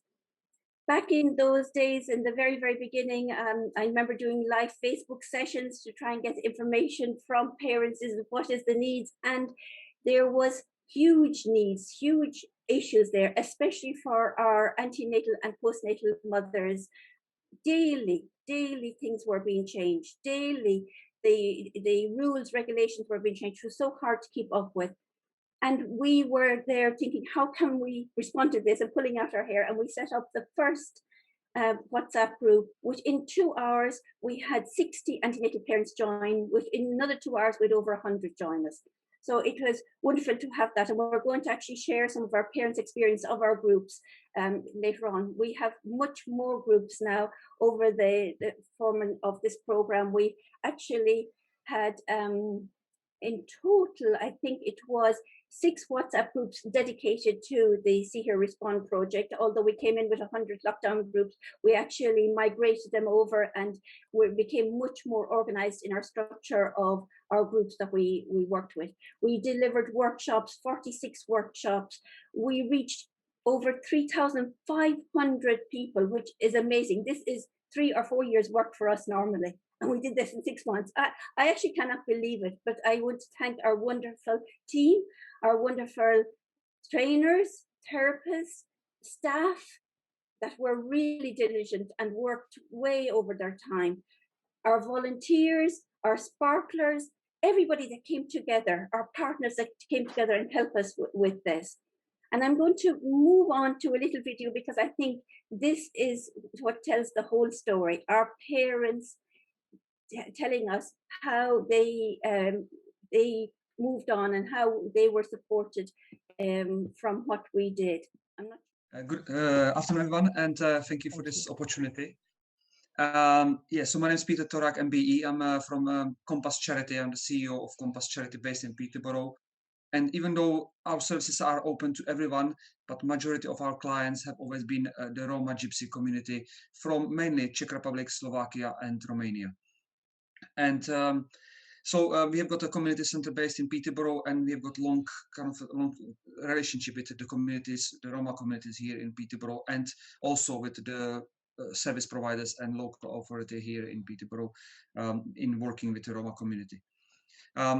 The reason, and you know, we are so happy that we were able to be part of this amazing project was because the Roma community is very often regarded as one of those marginalized communities, communities that have recently moved into the UK. They don't speak English well. They have got their mistrust and also their preconceptions about the police, about the public authority, the NHS, and so on. So it quite often for service providers, this is a challenge to work with the Roma community. But because of the trust that we have got and the relationship in Peterborough, we were able to deliver the services to children and young people that needed it the most. This help was mainly in the way of, first one was the outreach work, where we were able to engage with children and young people hanging around the street corners, local parks, in the breach of lockdown rules, and quite often being targeted by the COVID marshals or by police and or the enforcement agencies for breaking the rules. Quite often the children just purely didn't know the correct rules. They were also relying on information from their families and from the community, and mainly from social media, quite often distorted, you know, and disbelieving the COVID pandemic and everything around it. So what we have done, we have created leaflets in 4 different languages and gave it to all the young people that we've met, also to take home to their parents and to contact us if needed. This approach had been very positively also regarded by the local police and by the council. They have seen the drop down of the number of children that were hanging around the street corners and breaching the COVID rules. The second strand of our work, the major part of the work, was in terms of reintegration into education linked to a crisis support. There was loads and loads of children that were out of education since quite often since the summer, and they were not able to access any education. They also had no means of continuing the education whilst at home. Many families wouldn't either have smart devices or they wouldn't have an internet, and they would struggle to connect and to do the home learning. And even if they were able to connect, they wouldn't know how to work around the system. We've also tackled some of the conspiracy theories in terms of the COVID pandemic and also the vaccination, and that was a huge problem for the community and their attitude towards, you know, the restrictions, but also the vaccination uptake. And all this obviously together, plus the EU settlement scheme that all Eastern European people had to complete by the 30th of June, and the stress linked to this. We've done a lot of work around this. I'm sure, sorry that I had to whisk through this, there's not a lot of time, but yeah, I'm more than happy to answer any questions at a later stage. Thank you, Peter. Shadim, thank you. Hi, everyone. I think we'll go straight into the presentation. Do let me know if that's visible, Yasmin. Yes. Great, yeah. Just a little bit of a background to my foster family. The organisation was launched back in 2016, and our primary focus has been around raising awareness about the shortage of foster carers in the Muslim community. So this program is actually significantly different to our normal work, but during that time we've been supporting unaccompanied asylum seeking refugee children through our Arise mentoring program, and that's essentially the basis by which we had applied to work with Barnardo's. We're based in Bradford, and Bradford, as some of you may know, has real significant levels of poverty. During the program, we've supported 156 children in phase 1 and 88 in phase 2, so 244 in total. Whilst our core audience has been asylum seekers and refugees, and parts of the South Asian community, what we did notice, and this was a real eye-opener for us, is we worked with some of the local primary schools, and what we realized was that people from BAME communities were somewhat reluctant to take on this opportunity, because the referrals that we received from the primary schools were almost sort of 80 to 90% white British. And what we gathered from that was that there was a sort of fear and anxiety about working with external organizations. However, the referrals that we received from our own internal networks and organizations that we worked with were significantly a higher percentage of people from BAME backgrounds. I'm not going to show this full video because we are limited for time, but I'm going to skip straight through to some of the feedback we've got from the service users.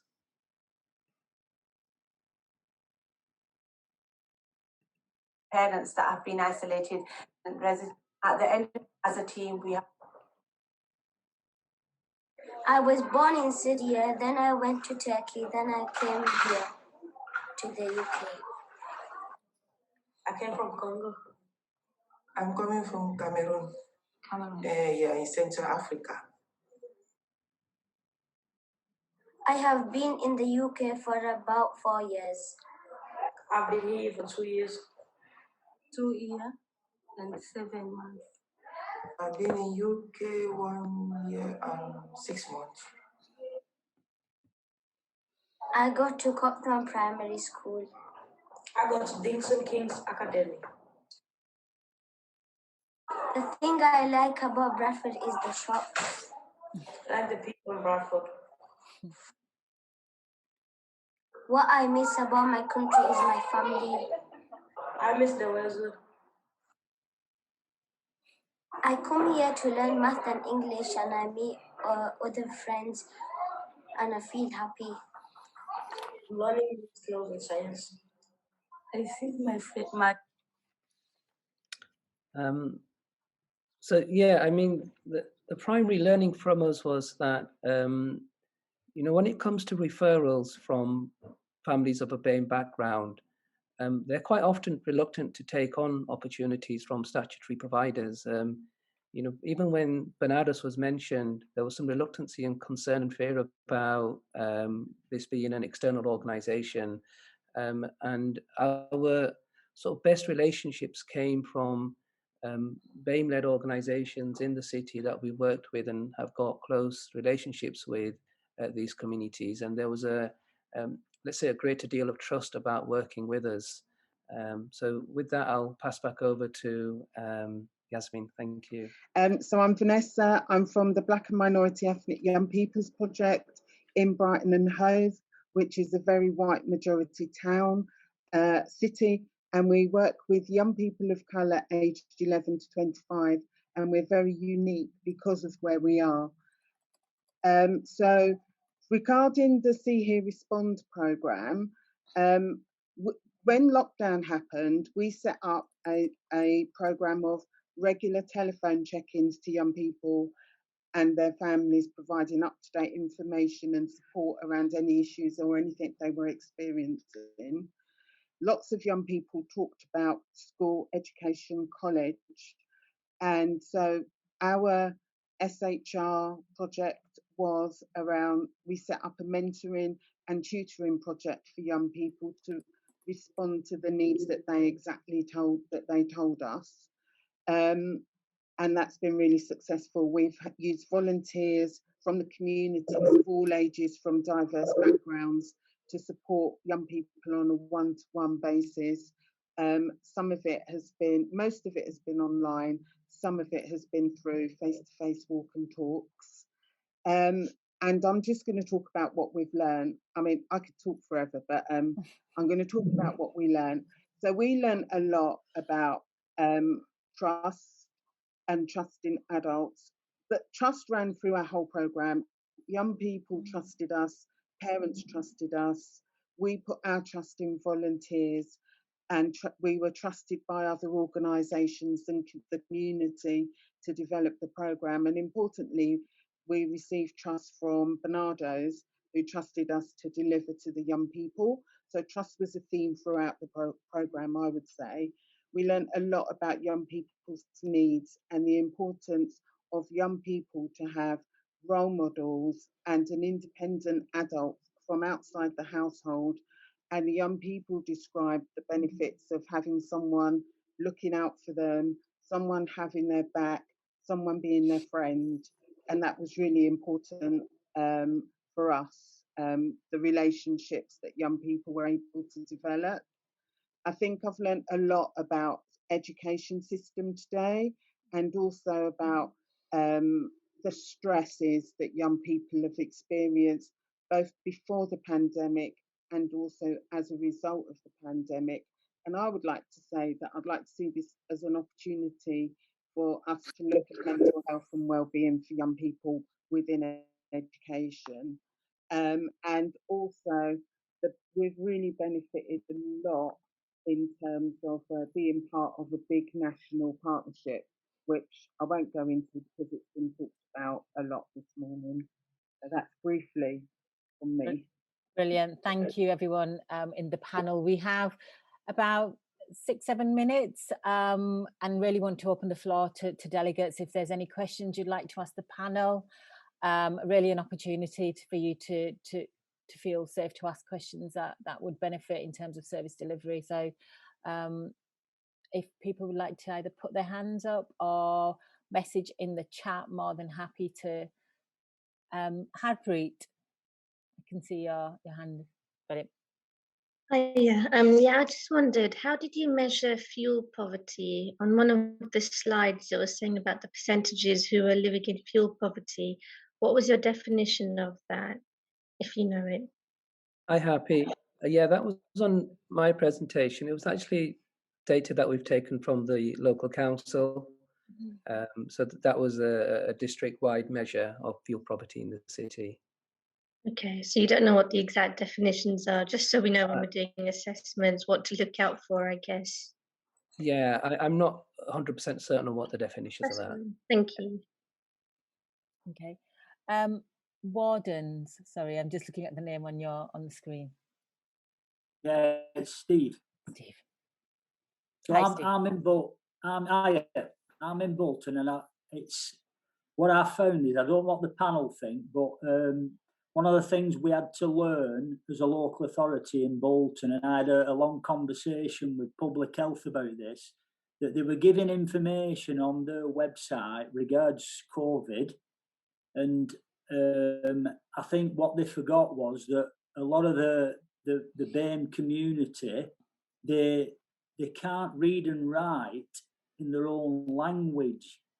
So there was a suggestion made around using young people who were fluent in both languages, whichever one it was, whether it was Somali and English, to use young people as the way to do video messages to try and get the message across, because this is what was happening in Bolton anyway. But I just wondered what the panel thought.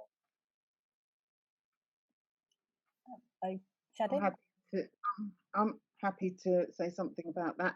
Brilliant. We've had a lot of that historically with young people being used as interpreters, and actually what we think that all authorities should have is an interpreting service where people are trained as interpreters, and that young people don't necessarily have to be exposed to personal information and stresses that are experienced by parents. I think that if it could be as a community or youth-led working and co-produced with young people to produce leaflets clips or videos, then that would be great. But otherwise, it feels quite like an exploitative relationship. So I think it's really important to get that it's co-produced and young people have a voice with how that sort of project would be developed, rather than just it being an expectation. And I think that it's really important to acknowledge that reading and writing is not necessarily it's a cultural thing. So some cultures, it's not the norm, and we need to, like, you know, when we're working with different people from different cultural backgrounds, we need to acknowledge that. And actually it's about how do they usually communicate, and what do we do as the people with the power to facilitate that, rather than trying to get them to do what we do all the time, if that makes sense. Shadim, did you want to add to that?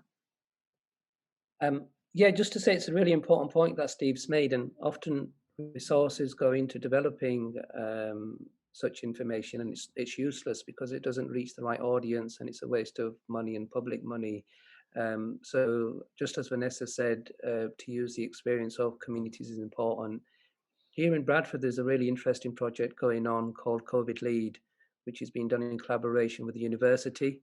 So you've got students, so not so much really young people, but students who are going through university who have a really interesting access point to their own families and the communities. And they've been given training about how to educate their families and communities on messages around COVID, etc. And that's proven to be really successful. So thanks for sharing that as well, Steve. Brilliant. I'm just aware of time. I think we've got a couple of minutes, and I think what we really want to end on is if from the learning that we've had today, but also from the work that delegates and partners have done, if we wanted to highlight any key recommendations about and future ways of working with Black, Asian, minority ethnic communities that anyone would like to share, and we'll take note of that, and then that will be shared across the partnership as well as with commissioners. So if there's any key points people would like to highlight.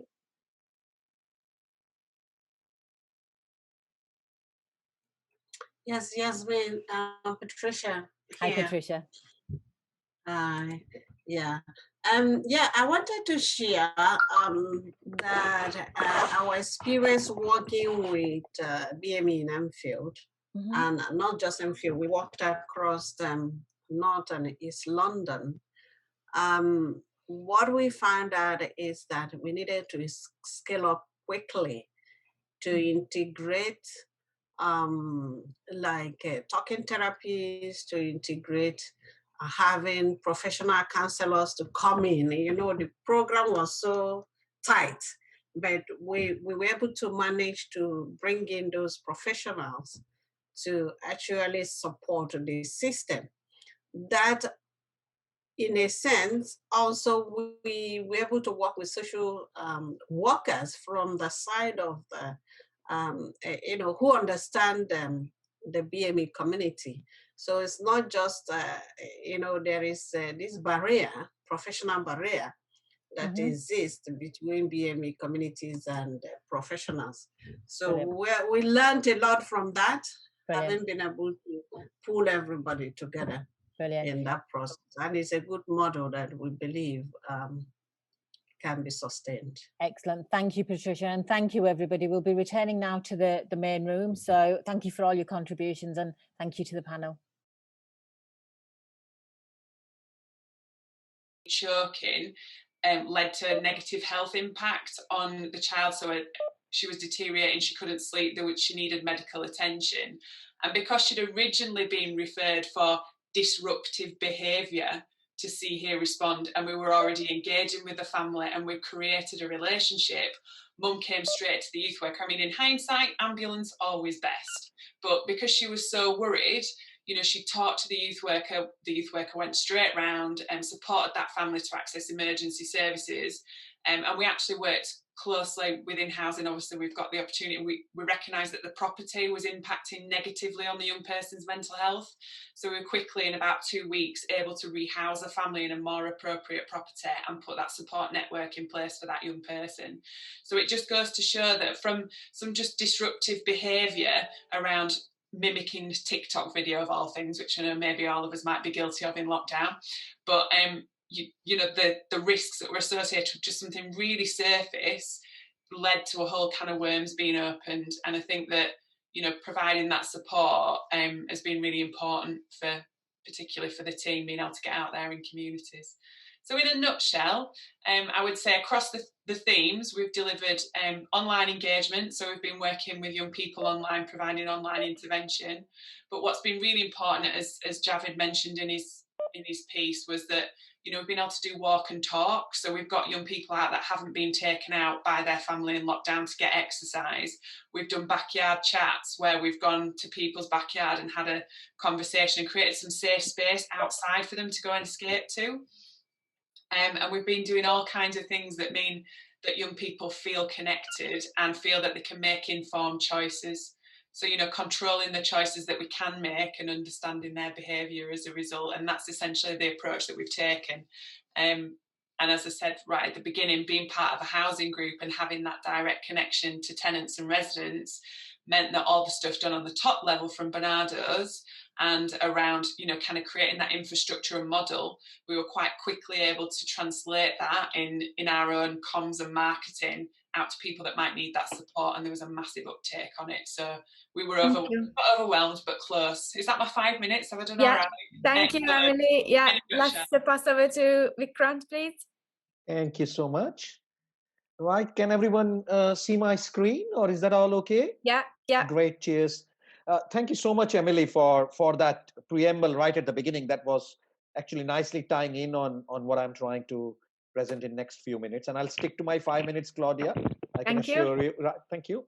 Afternoon, everyone. My name is Vikrant Bhatia, and I'm from Health for All in Leeds. And we are a charity based in Leeds, but we work across M62 corridor, as they say, between Leeds and Bradford.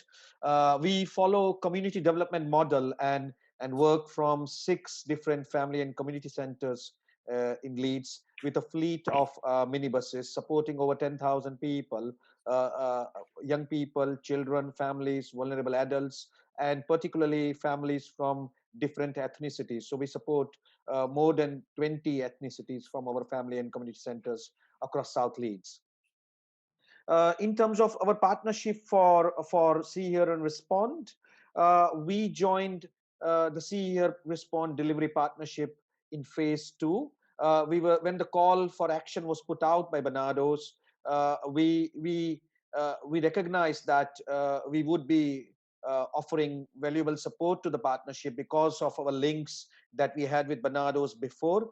However, when the pandemic started and everything came to a sudden halt last March, we had started delivering some food delivery parcels, and we had also started offering support to young people who were at risk of violence. And my colleague Daniel, who is in the meeting in the breakout room today, we were delivering a Raising Aspirations program to support families who were at risk of losing their jobs due to COVID-19 pandemic. So that kind of placed us right in terms of supporting families and children and young people in the current climate. So we joined in phase 2 and reflecting on the learning of the learning that we made from COVID-19 pandemic.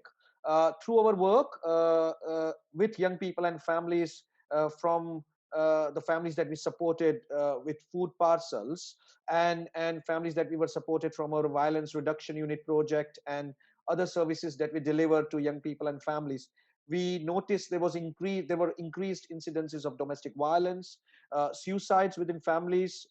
So we supported few families who were affected by suicides. Young people were, of course, socially isolated within homes. Some of our volunteers, in fact, our beneficiaries and a couple of our staff were affected by loss and bereavement. And of course, this all had a big impact on people's mental health. There was sudden shock, loss, grief, isolation, And with many people in the local areas, particularly in inner city South Leeds, we felt there was lack of hope and despair among some families. And this in turn had an impact on people's physical health. So increase in food poverty, debt, homelessness is everything that we saw, which all of you probably know as well from your own day jobs. And in terms of our response, what we did was we were aiming to complement health services to meet mental health and well-being needs of people. So we offered practical and emotional support to people, delivering more than 4,000 food parcels, 10,000 befriending calls were offered to people, 3,500 garden visits or doorstep visits, supported 300 people with young people with loss and grief telephone support.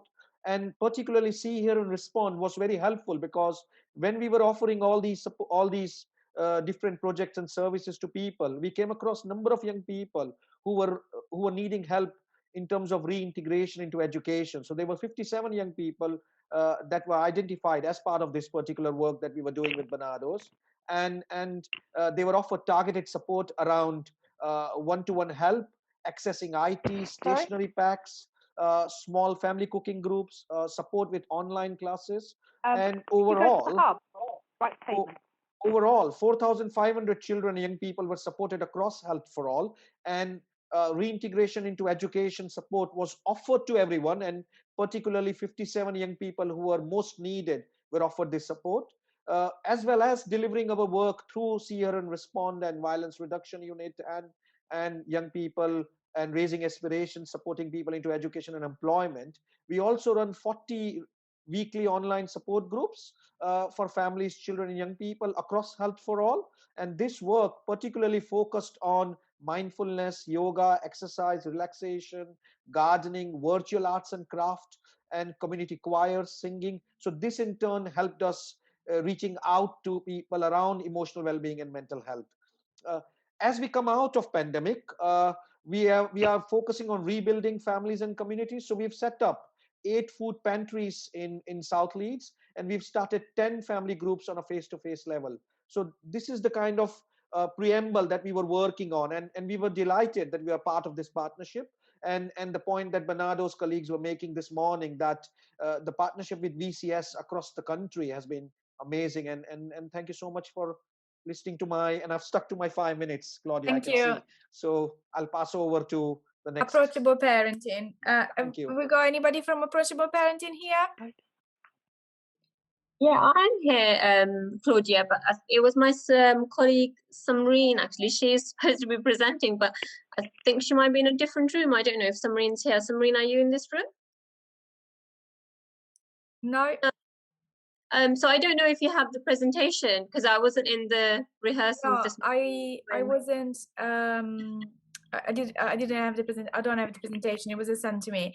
So that's okay. If you want, I can talk a little bit about approachable parenting, and then yeah, if you talk to us a little bit about what you did. Sorry to put you on the spot.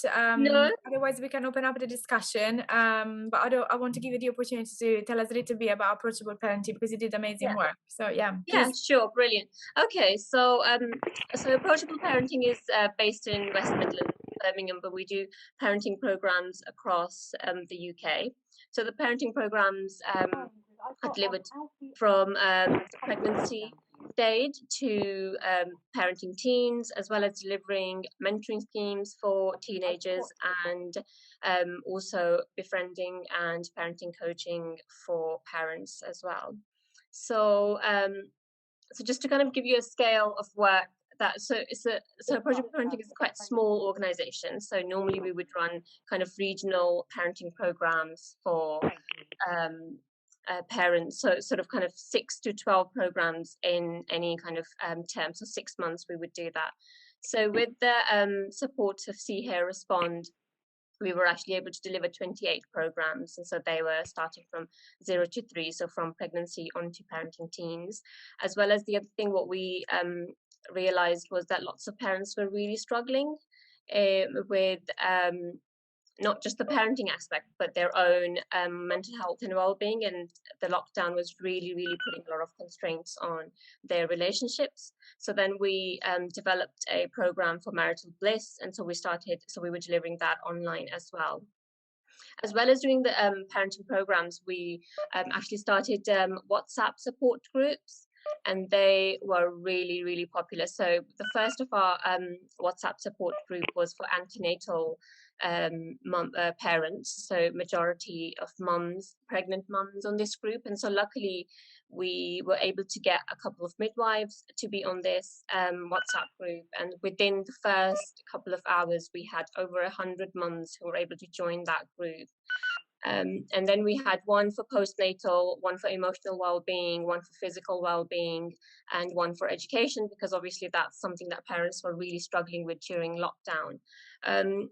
So what we found was that with the WhatsApp groups, parents were really able to use that support as and when they needed. So we had kind of, professionals on there, our trainers, our coaches on the WhatsApp groups. They were able to answer the queries of parents as and when they had, even, in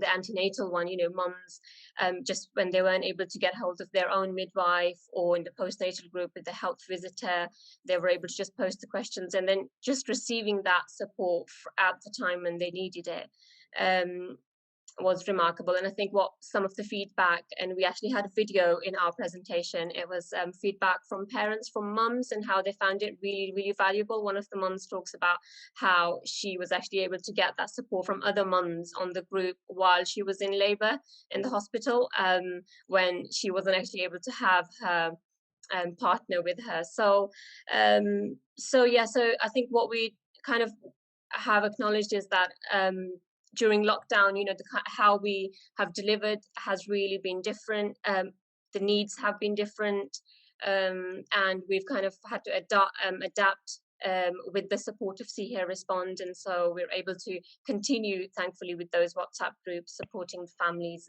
as and when they need that support. I hope that was useful. Thank you, Iram. That is really good. Thank you. So I just wanted to open up the discussion for everybody. We have 5 minutes to answer some of the questions that you have for our speakers or for the wider group. I don't know if anybody has got questions, and if the person on the phone, please can mute themselves if they're not talking, that would be great. Do you want me to share screen around the prompts, Claudia? Might that help? Yeah. Yes, please do. Yes. Right. So the prompts for discussion are learning about mental health of children and young people during the pandemic, reasons for children's mental health being impacted, ecological approaches, and role of VCS. So that's open to the floor. I mean, whoever wants to start, really. Andy, have you got a question? To be fair, it's not really a question, but it's more of a kind of thank you, really. I think all the kind of things that people have been doing over this lockdown and during this pandemic has been wonderful. It's great to hear the kind of positivity and the programs that people have done.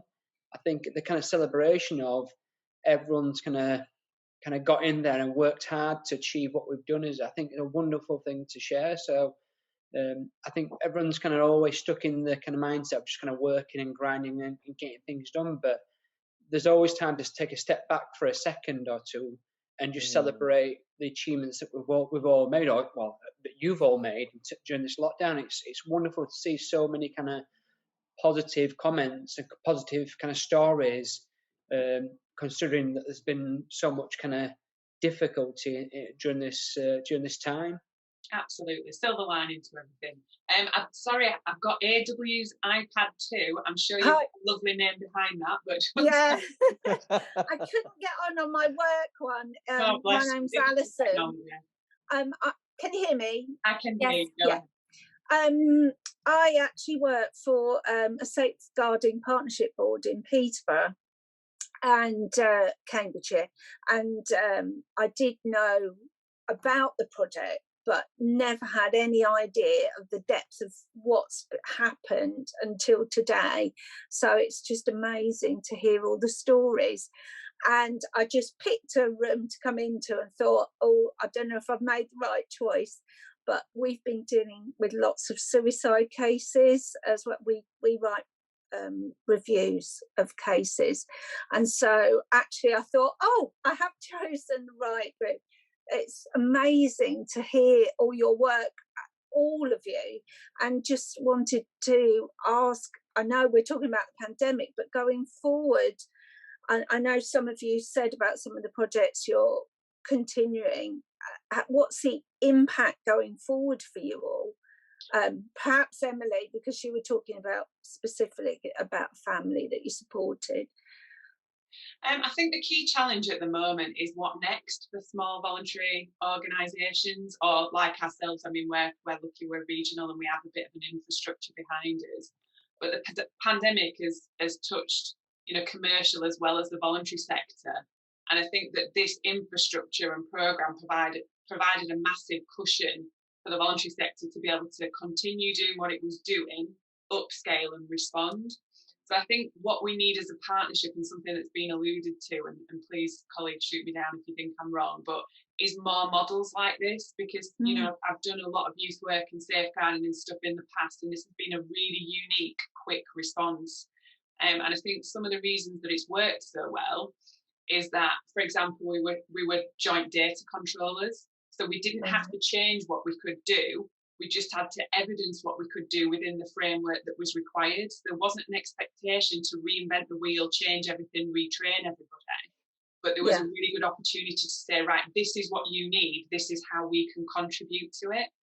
So I think in terms of going back to the suicide and the safeguarding, my concern is that there's nothing next at the moment that's actually in the pipeline that we're aware of.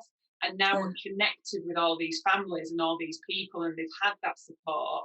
We need to be able to continue resourcing that. So I'm not even asking for money, it's for me to kind of source that for the service. But I think in terms of the safeguarding boards and what you might be able to do to influence and develop, in Peterborough, for example, might be to bring the voluntary sector into the organisation at the beginning, work with the VCS right from the front, so that then actually you can see what they can do to contribute to outcomes, rather than a like massive convoluted commissioning process. Say, right, this is what we need.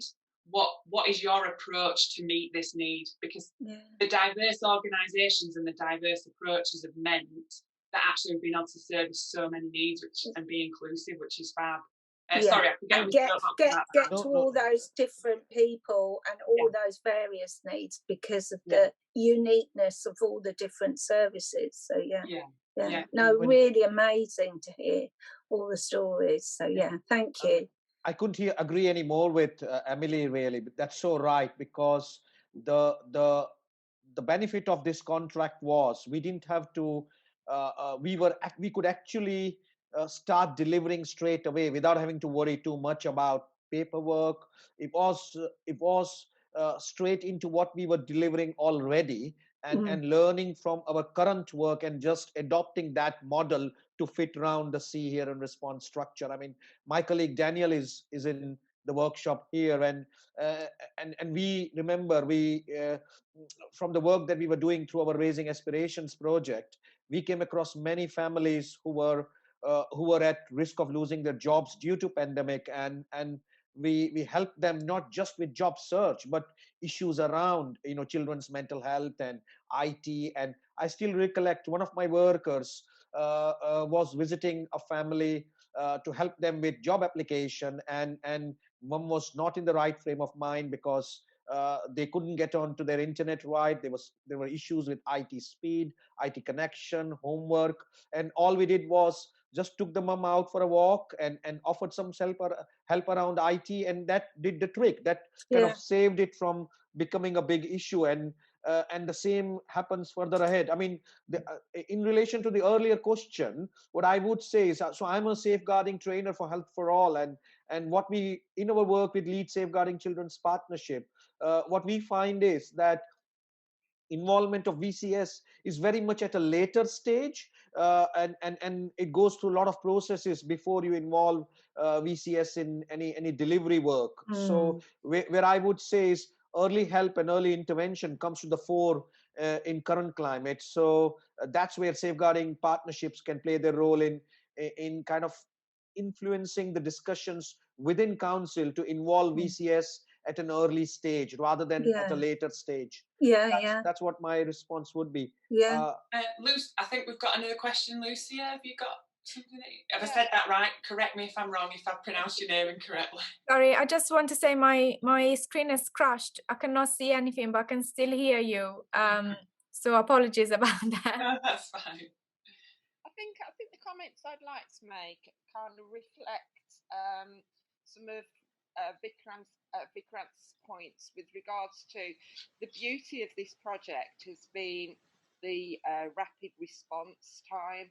So we know that mental health sits on a continuum. So sometimes it slides down, and sometimes it's better.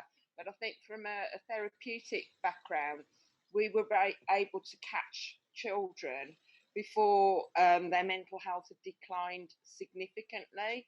And I think in some cases, we know that there's a massive demand now for children's mental health services, and organisations are absolutely overwhelmed.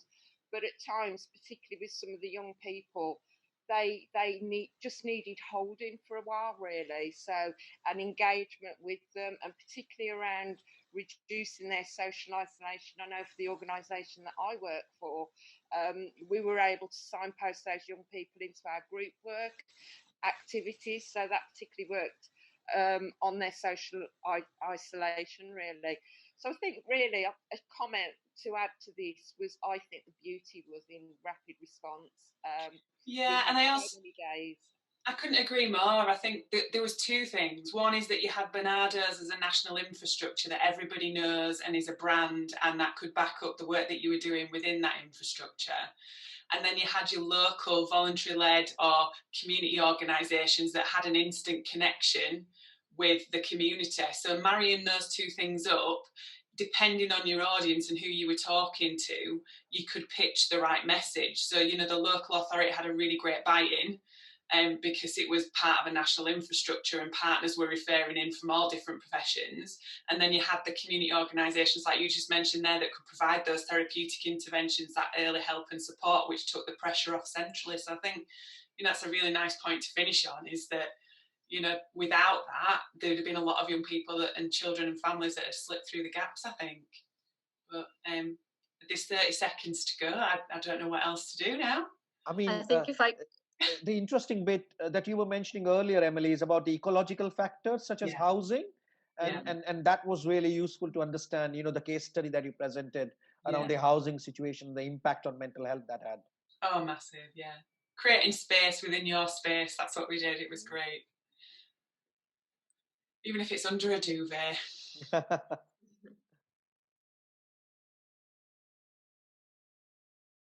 Okay, so welcome everyone.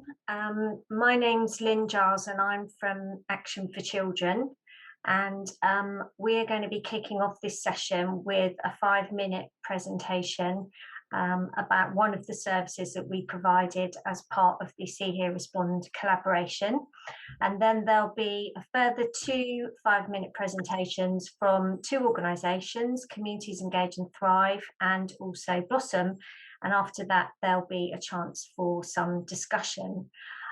So what I'd like to do firstly is to start with this slide that illustrates some of the key learning from See Hear Respond for this particular topic. So in phase 1, it was very challenging to reach parents of the under 5s, and they made up only 20% of the cohort. With a very low rate of referrals from health colleagues. But in phase 2, they became one of the largest groups with up to 60% of the total referrals, so a big leap during phase 2. And some of the key issues that have been highlighted for this group are that their usual support networks were severed, so there's a lot of isolation and loneliness. Engagement of dads in antenatal activity decreased, so we're unable to attend antenatal appointments, scans, labour and birth, very much reduced opportunities. There was an increase in interparental conflict, lots about finance and overcrowding, and also an increase in anxiety and mental health issues, as you would expect. Reduced access to postnatal care, and also a reluctance to access medical support through fear of contracting COVID. High levels of baby poverty, so no access to nappies, food, equipment, and a reliance on crisis funds to offset these costs. And families became unseen, as we heard in the previous parts of the conference, hidden families, so it's hard to access those who were most in need, and it took time to build those networks and those digital forums. So in terms of our part of the See, Hear, Respond collaboration, we at Action for Children, we've got a national service called Parent Talk, which provides a website with hundreds of articles on all sorts of topics to do with parenting 0 to 19-year-olds. And there's also an opportunity to talk online to a trained family support worker. And we adapted this service to create See, Hear, Respond Parent Talk, which offered not only information, advice and guidance, but therapeutic support as well over a number of sessions, depending on the need of the family. And this was either online or by phone, depending on need for parents who were referred in. I'm just going to hand you over now to Gina, who coordinated See, Hear, Respond Parent Talk, and she can tell you a little bit more about some of the detail. Thank you, Lynn. So as Lynn touched on earlier, Parent Talk, it is a free online service where families can come. It can be parents, we have grandparents come on, and they will be put through to a live chat service where they will have a conversation with a family support worker, and it can be about anything parenting, behaviour, loneliness, mental health, behaviour, as I mentioned, behaviour. It's non-judgmental, it's easy to access, and what happens is they will get information, advice and guidance on anything that they need advice on at that moment. The service is supported through our fundraising activity, and it's accessible for those who may be unable to access face-to-face services. So we know that sometimes with face-to-face services there can be barriers if they don't want people knocking the door, or they're just a little bit concerned. So we found that that's been really helpful, being able to do it online. During 2021, we're really proud to say that National Parent Talk had over 10,000 online conversations with parents. Thanks, Lynn. Through the pandemic, with See, Hear, Respond Parent Talk, with new parents particularly and babies, what we found, and I think it's been touched on the conference previously, is isolation. Now we know that in those first few days, those first few weeks, any new parent, whether it's your first baby or your third baby, you like to have that support network around you. And what a lot of the parents are saying through the pandemic, that wasn't possible. So friends couldn't pop around, just to hold the baby while they had a warm drink, or grandparents may not have been able to come and visit and offer that support. And they were really struggling with that. Not being connected to health professionals. Some of the parents we spoke to, they were struggling with the idea of still being able to access the GP or their health visitor. So we had to put some support in place for that. I'm worried about their baby not socialising. So as we know, we have lots of different types of baby groups now, whether a baby, sensory, signing, music. And so a lot of parents were saying, well, our baby hasn't actually signposted or hasn't actually spoken to anybody, hasn't mixed with any of the babies. And so they were quite concerned about that. So what we did was we supported them emotionally and gave them lots of different suggestions on how to connect with people and how their baby help with their baby's development. So we made sure that health professionals could still be contacted. It may be in a different way over the phone, but most GPs were doing over the phone consultations, or their health visitors are still available to offer some support. Online support or baby groups. So we sort of looked into what area they're in. Are some of those baby groups still being run online? Or we had suggestions of, if you've got a group of friends who also have babies or children, could you put on a Zoom baby group and start something like that weekly, just to try and help with the isolation. Gina, sorry to interrupt. The sound, I don't know if it's just me, but your sound is a bit dodgy. I wonder if you maybe try turning off your video, it might improve a little bit. Let's have a go.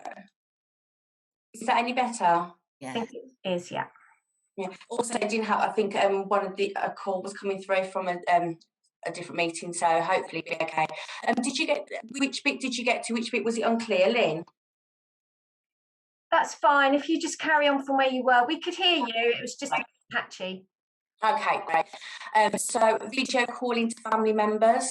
All of us have had to do a lot more of online calling, FaceTiming. So we encouraged new parents to be able to do that, because although it's not that physical contact, it's still someone there to talk to and share concerns with.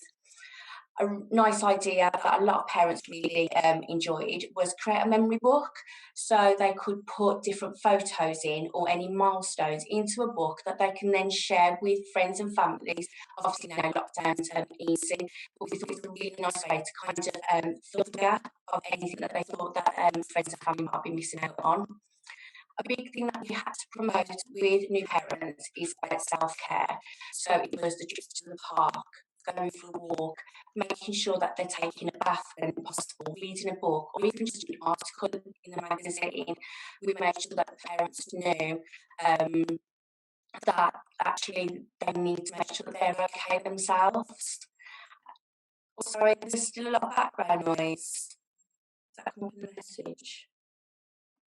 I don't know how it is for everyone else, but as a bit of it's a bit patchy, but we can hear you. I think we're nearly there now anyway, aren't we? Yeah, just one more. And then we signposted families to articles available on our website, and Eileen touched on it earlier. We've got a fantastic website that has got so many articles on, not just for new parents, all sorts of different areas around behaviour, special educational needs, child development. And I know Lynn will be giving you the link for that a little bit later on. We just wanted to touch on 3 other really important key areas that we found. So obviously we were supporting new parents and babies, and I think this will be no surprise to everybody because we have touched on it in the conference. Parents were really struggling with concerns about their child's mental health. That was big. Also parental mental health was linked in with that. Children presenting with challenging behaviour. I think Amanda also spoke about actually when we talk about sort of the children's routines, family members, friends, aunts, uncles, cousins, support that they may have had in school, that had an impact on their behaviour. And it was tough for everybody, but for children who maybe not have been able to understand what was happening, we saw changes in their behaviour. And then there was support around special educational needs and disabilities. Thank you, Lynn. Okay, thanks, Gina. So just to end, I just wanted to remind everyone that while See Hear Respond Parent Talk's finished, National Parent Talk is still available to all parents and carers of, as I said, children aged 0 to 19. There's the link, and you can also just Google Parent Talk and it will come up. So thanks very much. And I'm now going to stop sharing and hand over to colleagues from Communities Engage and Thrive. Hi, good afternoon, everybody. My name is Parveen, and I'm from an organisation called Communities Engage and Thrive. Let me see if I can share. Not much. Can everybody see that? Yeah. Yeah, that's lovely. So we're a very small grassroots organisation based in Birmingham, we support mainly diverse ethnic communities with health and well-being. We're actually, I can just move to the next slide. Basically, we're a team of multidisciplinary practitioners that specialise in certain areas. So we've got people who are nutritional therapists, We've got family practitioners, and we've got NLP practitioners, and coaches and fitness instructors, but everybody works on an ad hoc basis. And for the SHR project, we only delivered to about 150 parents, and the workshops that we delivered on, focusing on the general health and well-being, were about immune resilience during the pandemic, what foods to eat, you know, because we've got a few nutritional therapists on board, self-care and setting boundaries, and of course children's health and well-being, focusing on the diet, implications of too much, you know, sugar, healthy fats, sleep management, and dealing with stress as a family. Now, the main feedback that we had, and to be honest with you, you know, the parents with young babies, it was a much smaller group. But the main feedback that we had was that, yeah, there was just reiterating what Gina was saying as well, really, that there was a lack of support from local services. They wanted something more of a holistic support. There could have been better information online, the concerns about, you know, immunization for the baby. When you're a new parent, obviously it can be very overwhelming, but during lockdown, that everything was just amplified. A lot of the parents from ethnic diverse communities generally as well, I'm sure, but specifically for ethnic diverse communities, were saying that you know, they usually had a lot of family support, even when it's aunties, uncles, parents, grandparents, and so forth. And so this was really difficult during this time. A lot of anxiety, of course, those feelings of loneliness, isolation, and the financial restraints as well. You know, people saying that, you know, you know, with the lockdown, with people actually losing jobs, having to go on to furlough at a reduced rate and so forth, so buying baby products, it was very difficult. And so generally that this is the type of the feedback that we had. So how we supported the smaller group of new parents were, first of all, it was through one-to-one therapeutic support with specific health conditions. For example, we had a lady come to us who was really worried about her gestational diabetes. So a nutritional therapist had to go through, you know, what foods to eat and you know, just targeted diet for that specific condition. And then we had somebody, there was discussions, there's a lot of discussion about eczema. It seems to be a condition that's very prevalent amongst young, you know, young children and so forth. So we went through a lot of discussions about what diets and foods, about food intolerances and so forth about that. We actually set up some coffee and chat mornings and to engage people, because the feedback that we had is that, you know, it would be nice to get other parents who are in similar circumstances to come together as a group, just to, you know, share experiences and so forth. We actually also had some walk and talk health sessions with different practitioners, where, you know, people could come along to a local park and just ask, you know, for example, a coach or a nutritional therapist, you know, specific questions, things that they were concerned about. But as I said, these are like skilled practitioners. These really, I'm buddying up with other parents, you know, all of this being local. So these are the areas that we focused on during our time when we were supporting parents with young babies. That was really our contribution to that. Mm-hmm. And that's it, really. Thank you, Parveen. That was really interesting. Amazing work that you've been doing. Thank you. I know you need to leave now. Yes, my apologies. If anyone's got any questions, about your organisation, then I'm sure we can forward those on, or speak to you about those afterwards. Thank you. Lovely. Thank you. Thank you all.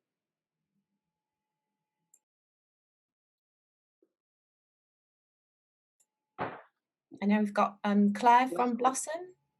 Can you see that? I've just shared it, Gemma. Yes, thank you. Brilliant. Thank you.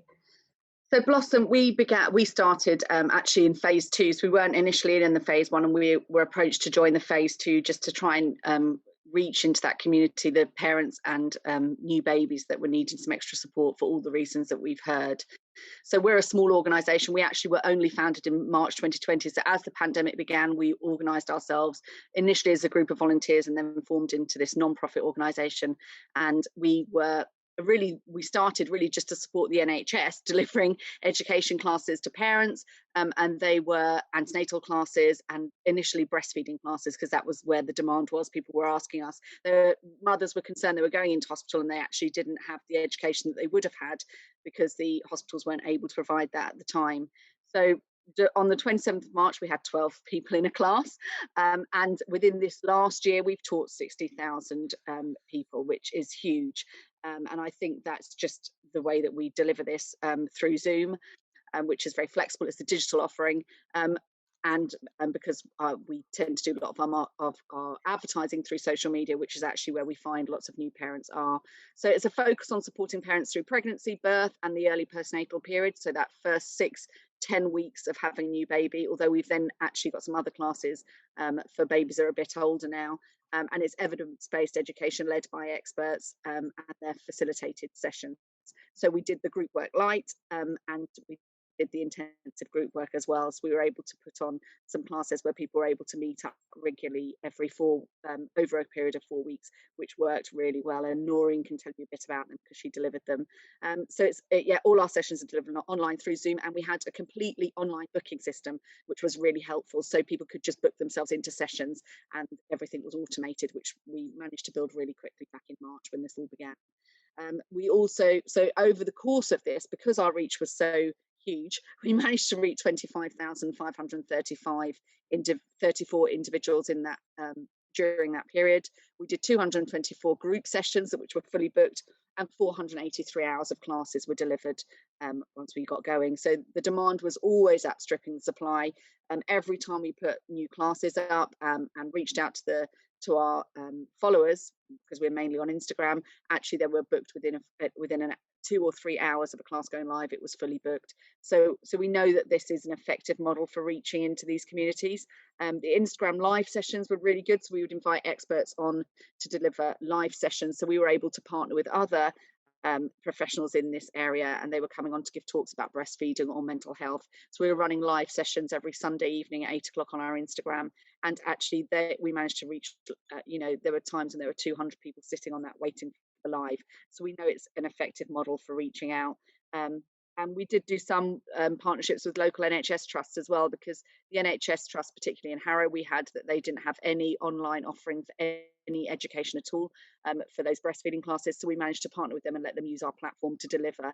And we did that in Watford as well. So they're able to create groups where just women from that particular area would come along and receive the education that they asked for, which was great. So we did some partnering with the NHS. So what we found out, the one thing we didn't know that would work was actually that online sessions work, and actually they didn't seem to lose their effectiveness, and actually in some cases worked better for some of, we found that we were reaching communities that you wouldn't necessarily get if they were having to turn up to a face-to-face session. So the feedback's been incredible. We then ran Trustpilot, which is actually an area that we know that families use and people in that demographic use to validate whether something is good or not. We quickly realized that Trustpilot was a very good way to get the accreditation within that community, and we've had 96% of people rate our sessions as excellent, which has been brilliant for us. We've collected our own feedback as we've gone along.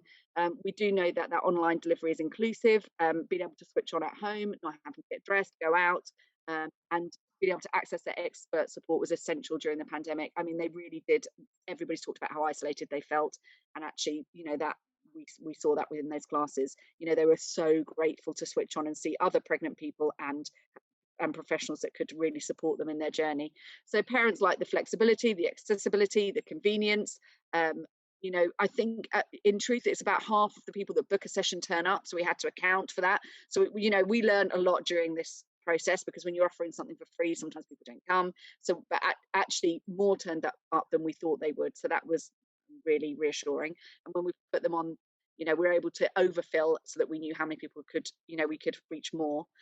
We reached people who wouldn't usually attend because they were shy, lack of time, didn't like formal learning environment. Some people don't like going into the NHS because they feel there's too much pressure there. We had people that would never have access to breastfeeding class because they'd already formula fed 4 babies, but came along to one of our breastfeeding classes because it was accessible. She could do it at 7 o'clock at night, and she had other children. So it was really interesting actually how we were able to reach a different demographics than we would usually have done if we were doing those face-to-face. So they were grateful, they were engaged. I mean, again, the outcomes of the work that we've done, when we've asked for feedback and we get that feedback on Trustpilot, they're telling us that it reduces their anxiety, it increases their confidence, and that they felt they were given invaluable support and education at a time that they needed it. And we did manage to run an online baby club. So that was fantastic. And people would turn up every week to meet, and it was facilitated by 2 trained facilitators, and that was just an open, it was a drop-in session, and every Thursday people would come along to meet other mums. So that was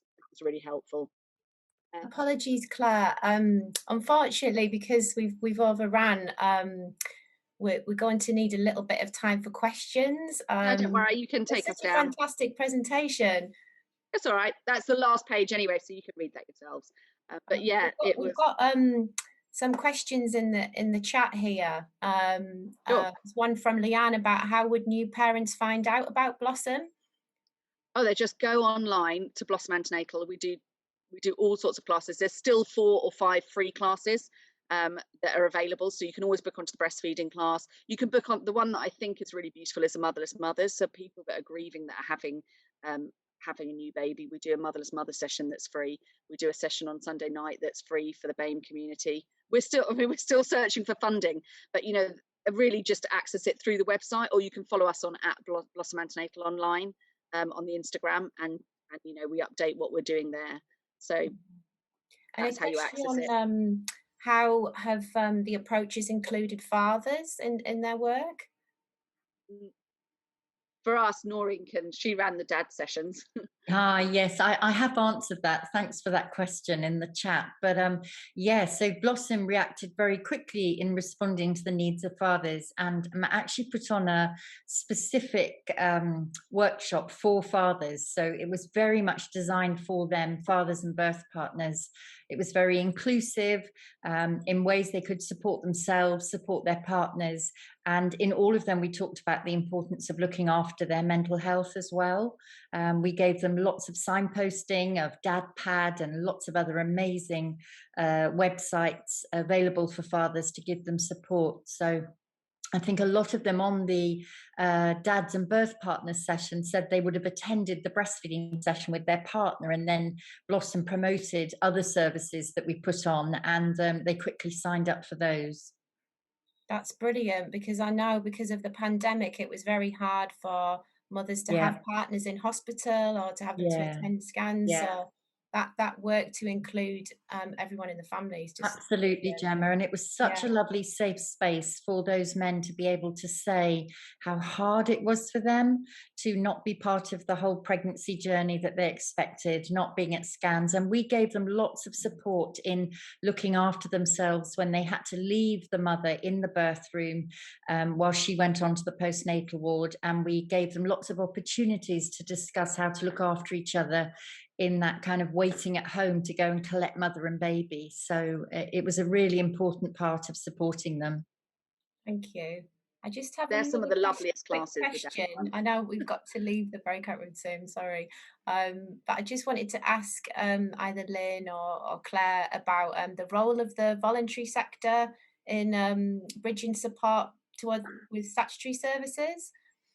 Yeah, I can pick that one up if you like briefly, to say that what we found in See Here Respond Parent Talk a lot was we were fulfilling a need for parents who were on waiting lists for statutory services and holding them at that point. So we had a lot of families where that seemed to be hugely valuable, that regular support while they were waiting to access something else. And in a way, they've I'm picking up the word that Amanda used earlier about there was new needs and there was exacerbating needs. And I think with SEND, it's about exacerbating the needs that were there already.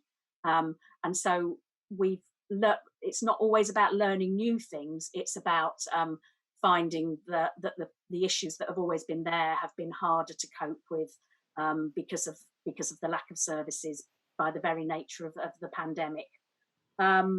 So obviously there've been health issues, there've been mental health issues, there's been whole family issues to do with shielding, and that's been really, really tricky. So I think the rest of those bits on that slide, I think will come out through what the rest of us are going to talk about. So I'm going to attempt to share my slide. Let's hope this goes well. Is that on there now? Yep. Excellent. Phew. So I've just got a few slides, but I'm only going to talk briefly through this because I would really like to leave the time for the discussion. But for autistic children and their families, obviously there have been some really key things about the last 12 months that are really not conducive to autistic children. So that change, sudden change, it was overnight, wasn't it, that the Prime Minister stood there and said, right, schools are closing, we're going into lockdown.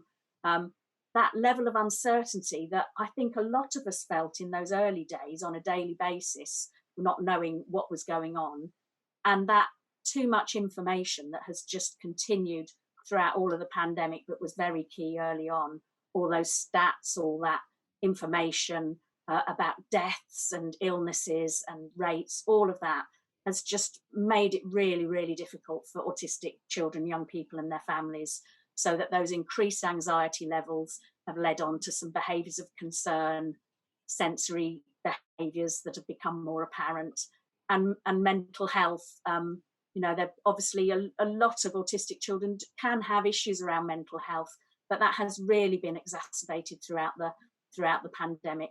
And I want to ping back again on something that Amanda said about some of the partners feeling that, you know, things were starting to get a little bit out of our comfort zones around mental health issues. And I would say that's something we felt as well. We're used to delivering support with complex children and young people, but some of the issues around mental health started to feel really quite scary for us. And that ability and that support from Barnardo is for us to be able to hold and support those families where support services were limited, because a lot of NHS staff had been redeployed into coping with the pandemic, and local authority staff, there was no face-to-face contact happening with lots of services. I think that's been really key and something that we've learned as an organisation as well, that ability to hold and support people while perhaps more long-term support will come on board later. The bits that we've been involved with, I won't talk about this in great detail, but we've done some stuff around therapeutic support to parents and children, a lot of group work, a lot of that group work light that came on in phase 2, and the reintegration back to education, which has been really tricky across the whole year because of that stop-start of out of school, back to school, out of school again, and then back to school, which has been very, very tricky. So a little bit about what we've sort of achieved. You know, we are Autism West Midlands, but we're quite a small organisation, really. Sometimes the name implies we're bigger than we are. And that figure of supporting 450 plus children and parents is phenomenal for us. There is no way we could have reached that number of children without the support of See Hear Respond. We've been able to support in local areas where children and families have not had access to specialist autism support before, which has always been a bit of a worry of us, of that stepping back and that exiting safely. But it has at least flagged up the need in those areas that these services are really valuable. As I said, across the West Midlands, but we've also picked up some stuff from beyond the West Midlands. We've been able to be flexible and to respond to what the needs were. I've just pulled in a couple of quotes, which I think, you know, that feedback that you get is really meaningful. And this parent that you know, I won't read it out because it's on the screen, but where you can have that meaningful impact on a family, which then is going to be long lasting, I think is a true legacy of something like See Hear Respond. And also with our work with young people as well.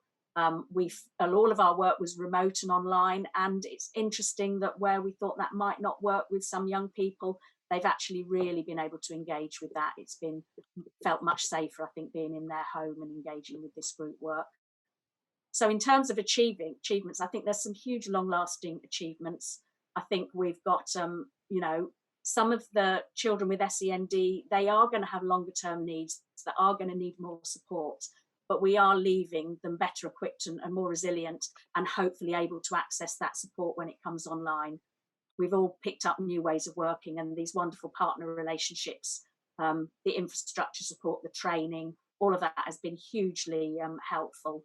And I think for the future, I do hope more opportunities come, but I think we're in a much better position to respond to those opportunities when they do. So that's my little slide. I'll try and unshare that now. Hilary, thank you very much for that. I'd now like to ask Kerry to talk to us about NDCS's experience within the See Hear Respond programme. Yes. So I'm Kat. So I manage our helpline service and our online community for families. So a little bit about how the pandemic has been pretty adversely impactful for deaf children and our families. So move on to the first slide.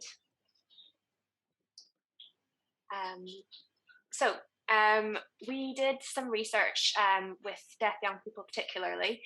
So we had a survey which we did with the with deaf cams, and we found that nearly 60% of young people indicated that their mental health was worse during lockdown. So deaf young people specifically, 57.5% reported feeling isolated and lonely. Only 18% of these young people were receiving specialist support or support from another educational professional. And quite significantly, when so many things were moving online, only 25% were feeling confident about using communication support online. So the areas that found particular impact and were emotional health and well-being, limited access to online learning and support, impact of face masks. They've been a really significant issue for the deaf community, limiting communication and causing isolation. And then we also found that there was an increase in discrimination where there was a failure to make reasonable adjustments, and particularly with all the changes to exams, with centre assessed grades where processes weren't being followed as they should have been, and deaf young people being impacted in the grades they were receiving. So pass on to Kerry. So we've got a quote from a deaf young person that came through that survey, which really kind of covers all those different areas of impact. So I'll just leave that for a minute for you to read through.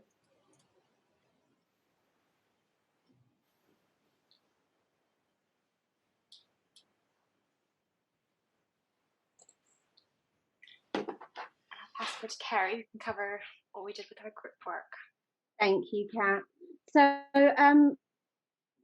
obviously, so you've seen some of the data that came through from the Are You OK survey. So just looking quickly at what we did in response to that, we went from a very face-to-face organisation. We quickly repurposed all of our events to make sure they were interactive and accessible digital sessions. Our roadshow, we work with deaf young people. We moved all of our sessions online, and some of the topics that we covered during that period were around online safety, technology, deaf identity, emotional health and well-being. We also added in some new sessions during that time to really respond to the needs of young people as they were sort of going through a really, really challenging year. Another way that we looked at to actually work a lot more with a wider range of young people was actually delivering webinar style content. And again, a lot of this was around independence and supporting transitions.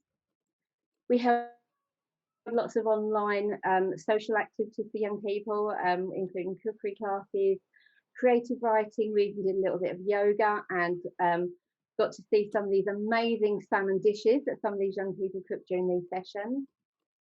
A really important part for us was that we continued to engage with professionals. So we held regular webinars for professionals that were supporting deaf young people.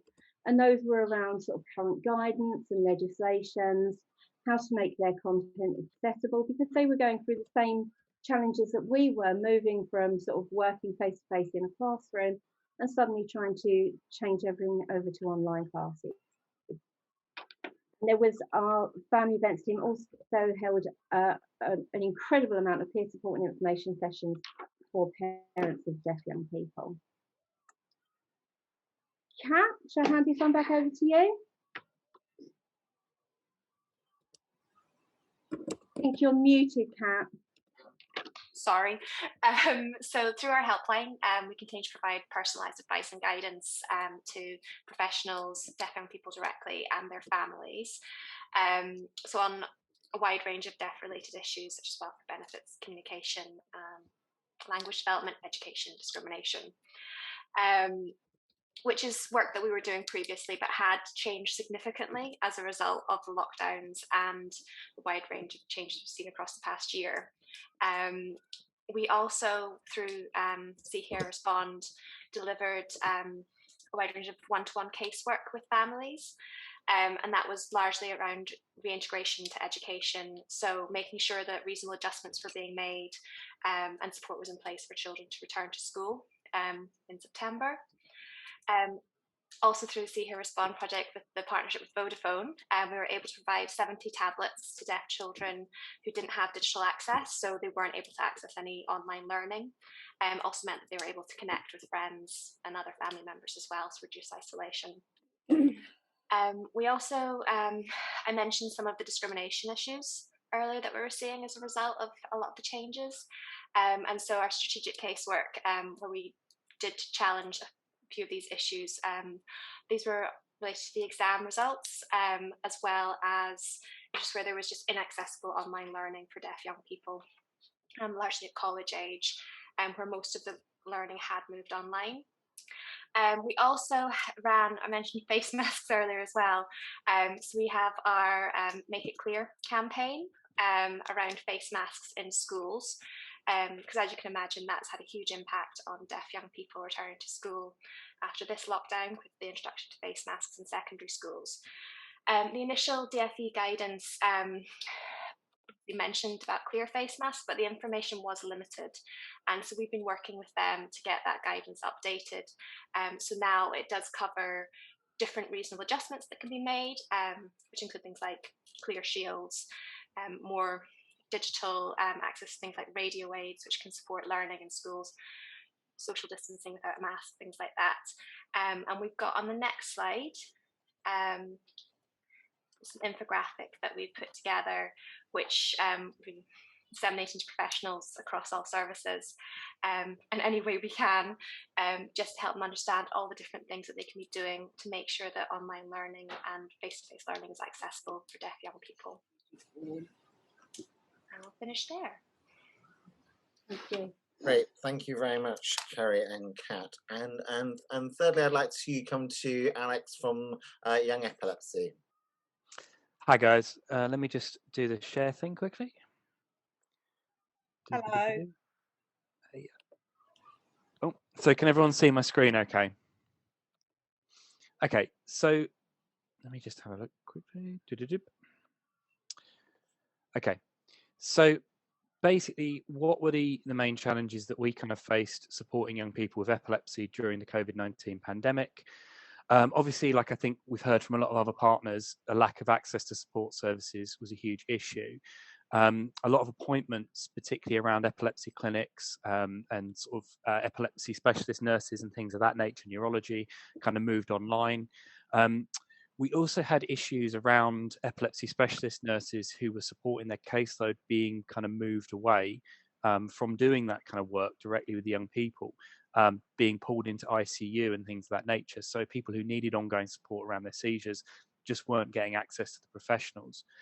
We had numerous young people who were experiencing an uptake in anxiety and depression and who had been put on the referral list for CAMS, and there was no response. The CAMS waiting lists were long.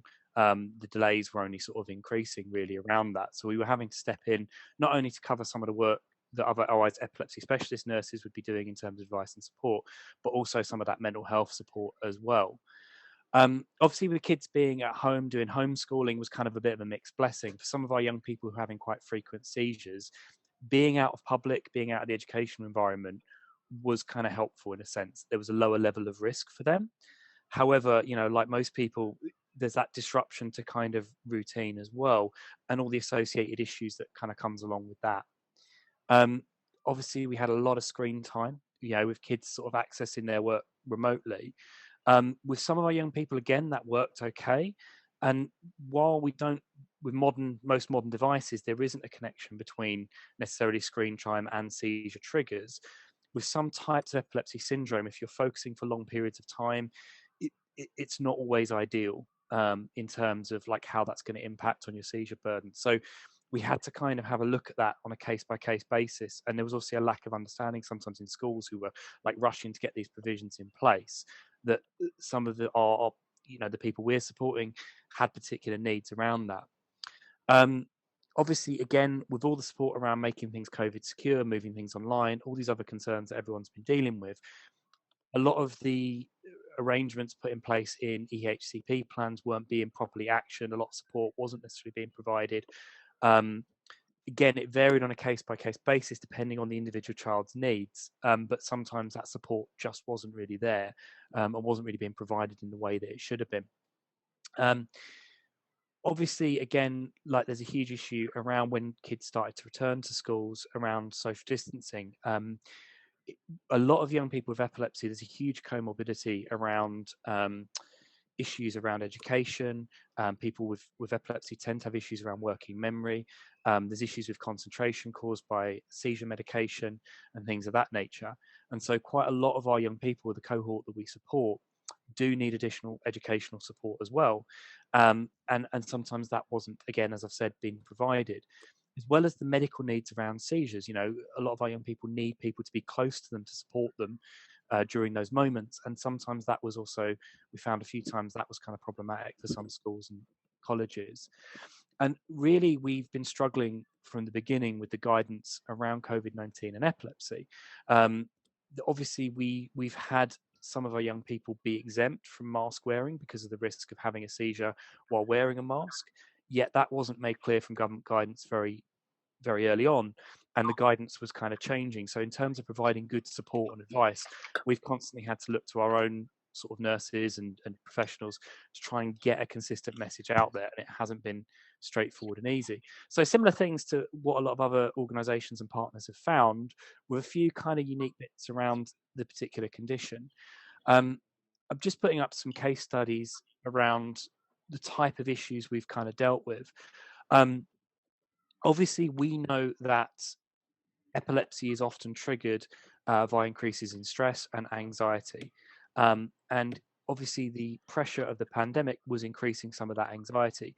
So if you imagine somebody who's been at home, like my first case study here, for a long period of time, has had a degree of security, then going back into public, we were just stepping in to provide that additional support, because that fear of having a seizure in public was coming up, and then that fear would feed to anxiety, and the anxiety would increase the likelihood of an epileptic event.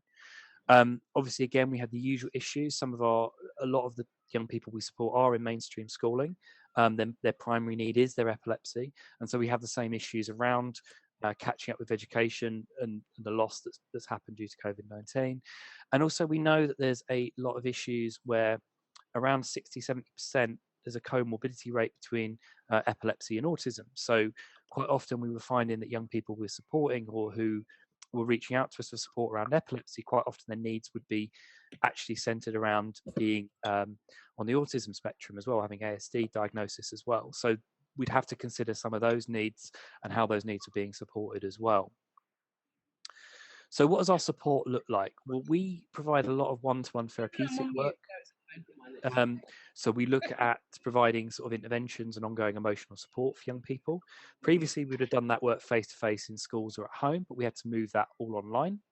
We've been providing online group support sessions, so living with epilepsy groups, where young people have a chance to meet others who also have the similar diagnosis, to talk about strategies and talk about their experiences, which has been invaluable, because it's kind of helped not only with support around the epilepsy and some of the mental health issues around epilepsy, but also just with the social isolation element that we've had in kind of 2020. We've had to support parents with a lot of advice and kind of guidance, again, providing them with strategies while they're sort of home learning. and also as well, like basically jumping in and providing a bit of training and support So much I didn't think it was. colleges And as well. 1 second, Alex. Valche, I think same you time. mute yourself. And a lot more, right? A lot of the work we find was we'd have a young person or family referred to us, and we'd get the young person into one of our group work light support groups to kind of talk about their strategies.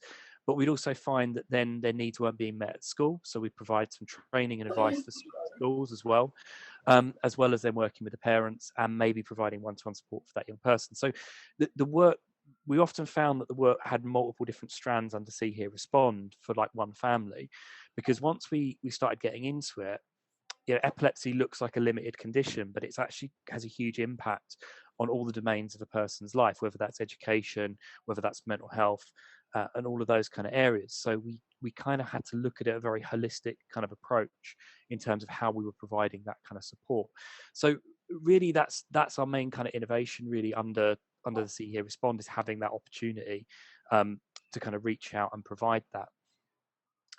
So that's kind of the main just kind of overview of kind of what we did and the kind of experiences we had. I just don't know if Janine or Lisa want to jump in, if there's anything you guys wanted to add really quickly. I'm so sorry, my internet's been chucking me out. It's so typical. All the way through the whole session, it's been fine, and then as soon as it's our bit, it's chucking us out.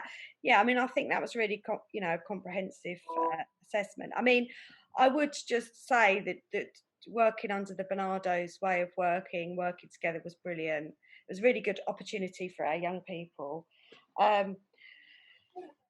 I think for us, we went, I think somebody else had said it earlier, we went sort of totally digital, and that was brilliant because we could work with so many more young people and children and parents. And that's given us a real kick in that direction. And I think somebody else said it, the children and young people coped really well digitally. And that's the way we're going to carry on working, because we can, we can reach a lot. Can you still hear me? Yes, we can, Janine. All right, sorry. We can reach a larger area. So that was kind of a positive, if there is any positive. So yeah, okay, thanks. Good. Well, thank you all from NDCS, Autism West Midlands and Young Epilepsy for your observations there. I've just been doing some frantic communication with my colleagues. We're going to keep going in these sessions until 25 past, just to give everyone time for a bit of a conversation. So now we have just under 10 minutes for anyone else in this room to make observations, to ask questions on anything you've heard. It's really interesting, the theme around the move to digital. I think that's true across so many sectors of the voluntary sector, and actually how much easier that's been. And I think it'd be interesting to know for how many people that will continue to be a significant part of your offer.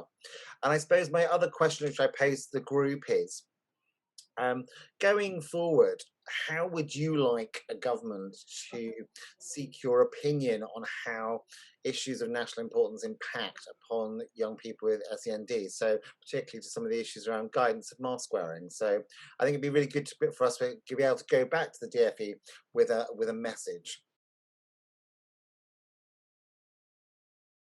Is it true for all of the three partners who've spoken that you will continue some form of delivery, digital delivery in future? Yeah, I'll chip in a bit on the digital delivery.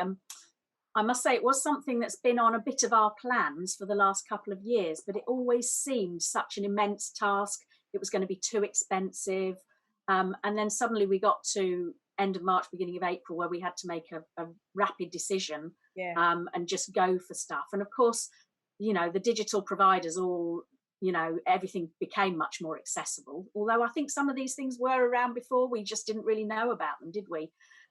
So for us, Autism West Midlands, we've been able to reach people across our region that we would not have been able to reach before, and we will continue to do so. We deliver a lot of training webinars now, and we will continue to do that in some of our commissioned areas.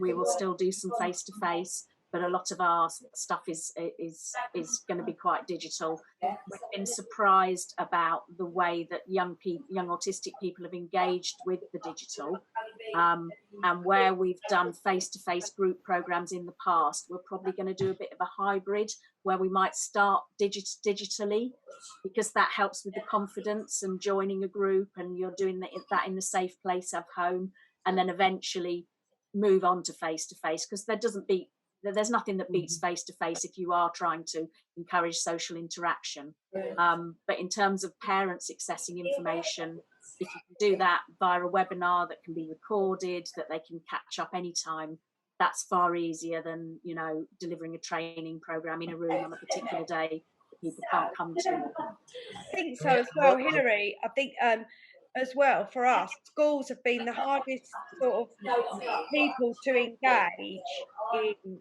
in doing the digital stuff, but because it's COVID friendly, they have been fantastic schools, and that's really worked so well now. So now a school will provide a space and somebody to work with that young person. You don't have to go into a school and all of that signing in and all of that business. You can just kind of get on with the work. So it's been really positive. And like you guys, we've been sort of tentatively saying, right, we must be more digital, we must reach a wider audience. So that's been a real positive for us. I think it would have been so much harder for organisations to move to a digital provision had it not been for the pandemic, because the whole world pivoted some of that resistance, because everyone was now doing it in their professional working life, the only way to see friends and family. The world had to move. I think we would have all struggled to move into that digital wave, because there's lots of people, oh, it's not for me, or I don't. But actually, suddenly it was the only way to see the world. So, I mean, one of the weird positives coming out of a truly extraordinary and pretty awful 18-month period has been that ability. And for lots of charities, that has allowed them to really extend reach and the depth to reach in really interesting ways. And also, Mark, if you think about it, we've done quite a lot of the ways we've worked, you know, group work. So if you have epilepsy and you've got to travel across town to attend a group after school, after college, you're tired, you know, whereas we've been doing our groups, you know, via Zoom, many more people can join, they're not tired, they're part of it. You know, if they can't get there for whatever reason, or they've had a seizure before, they can still sort of come. So it's so much more accessible for the Absolutely. people. We've had some amazing groups where the young people have started off with cameras off, mics off, just listening, and it's been a bit hard going because the leaders have had to do all the talking, and then gradually, you know, the mics come off, gradually the cameras come off, and that, to get somebody into a room and feel comfortable, would have taken much longer than doing it that way. So it has been a really good eye opener for us. And I think as well with autism, you know, it's that face-to-face thing, isn't it? So sometimes when I work with people with autism, they'll come off the side of the camera, or I won't look, I'll look down and I'll take, you know, and that kind of thing. So it's just finding a different way to communicate with children via Zoom has been a really good learning curve, I think. I think that, and Hilary mentioned this, the sort of the blend of the digital with the face-to-face is a really interesting thing, which many organisations will now have to look at, because I think you're right, digital allows people into a group dynamic in a much safer way than actually having to pitch up at a physical space. But then there's always the opportunity, but then actually the physical is great. So I think it'd be really great if the voluntary sector could really share practice in this space, because everyone is trying to find a way to make it work. Rob, I can see you've got your hand up, so I'm going to go to you. Yeah, I think the only thing about, so I work with deaf children, I'm part of the National Deaf CAMS team.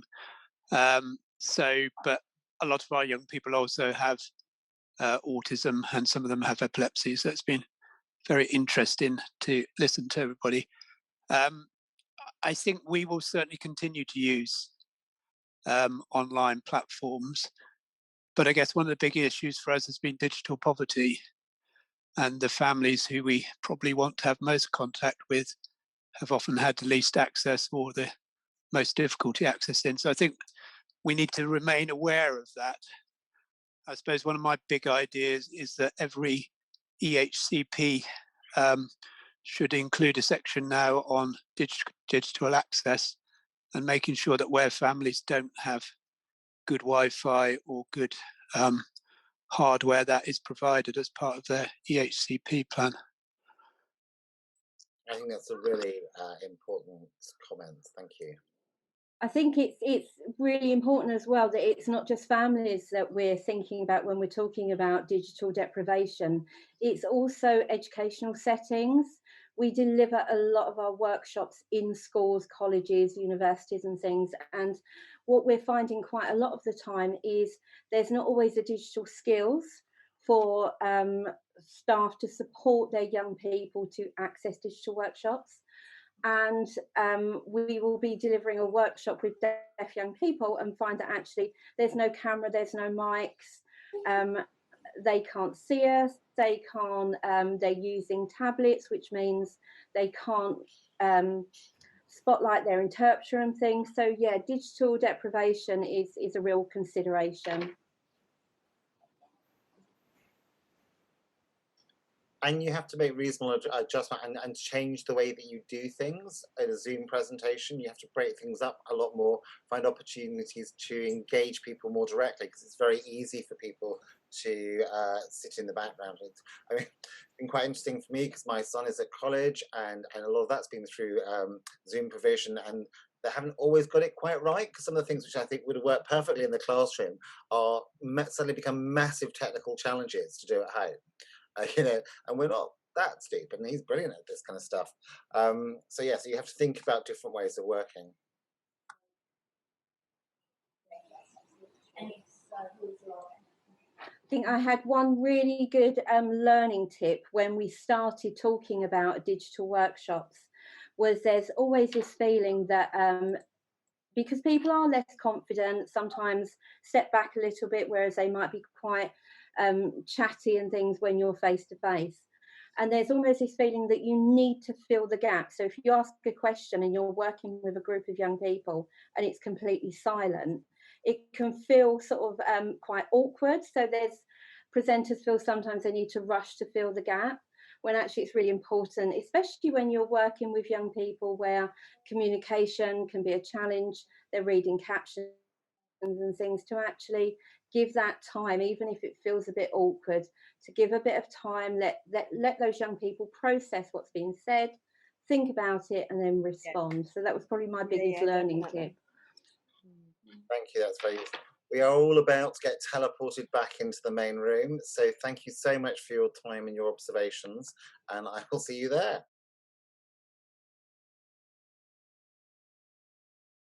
Yep. Okay, so yes, I'm Tim Wakefield from Switch Midlands, and we were one of the providers on See Hear Respond. We're based in Wolverhampton, and historically we work with pupils who are excluded or at risk of exclusion from school, and we've been working now for over a decade with those pupils. We use a coaching and social emotional learning model to support the children and young people, and we develop their skills in competencies such as self-awareness, self-management, social awareness, relationship skills, and responsible decision making. We have a centre that we work from, but we also have an outreach service, so we go into school settings, both primary and secondary. So as part of See Hear Respond, we delivered on the reintegration to education strand, and what we did was we modified the skills we had in transitioning excluded pupils back into mainstream, and we sort of modified our programmes to help support pupils returning back to school after lockdown. We started in September 2020 and carried on up until March. We worked with 120 pupils across 25 different West Midlands schools, and predominantly the work was face-to-face. We did have to adapt in the spring term when obviously the schools were closed to a number of pupils, and that was difficult. It was hard.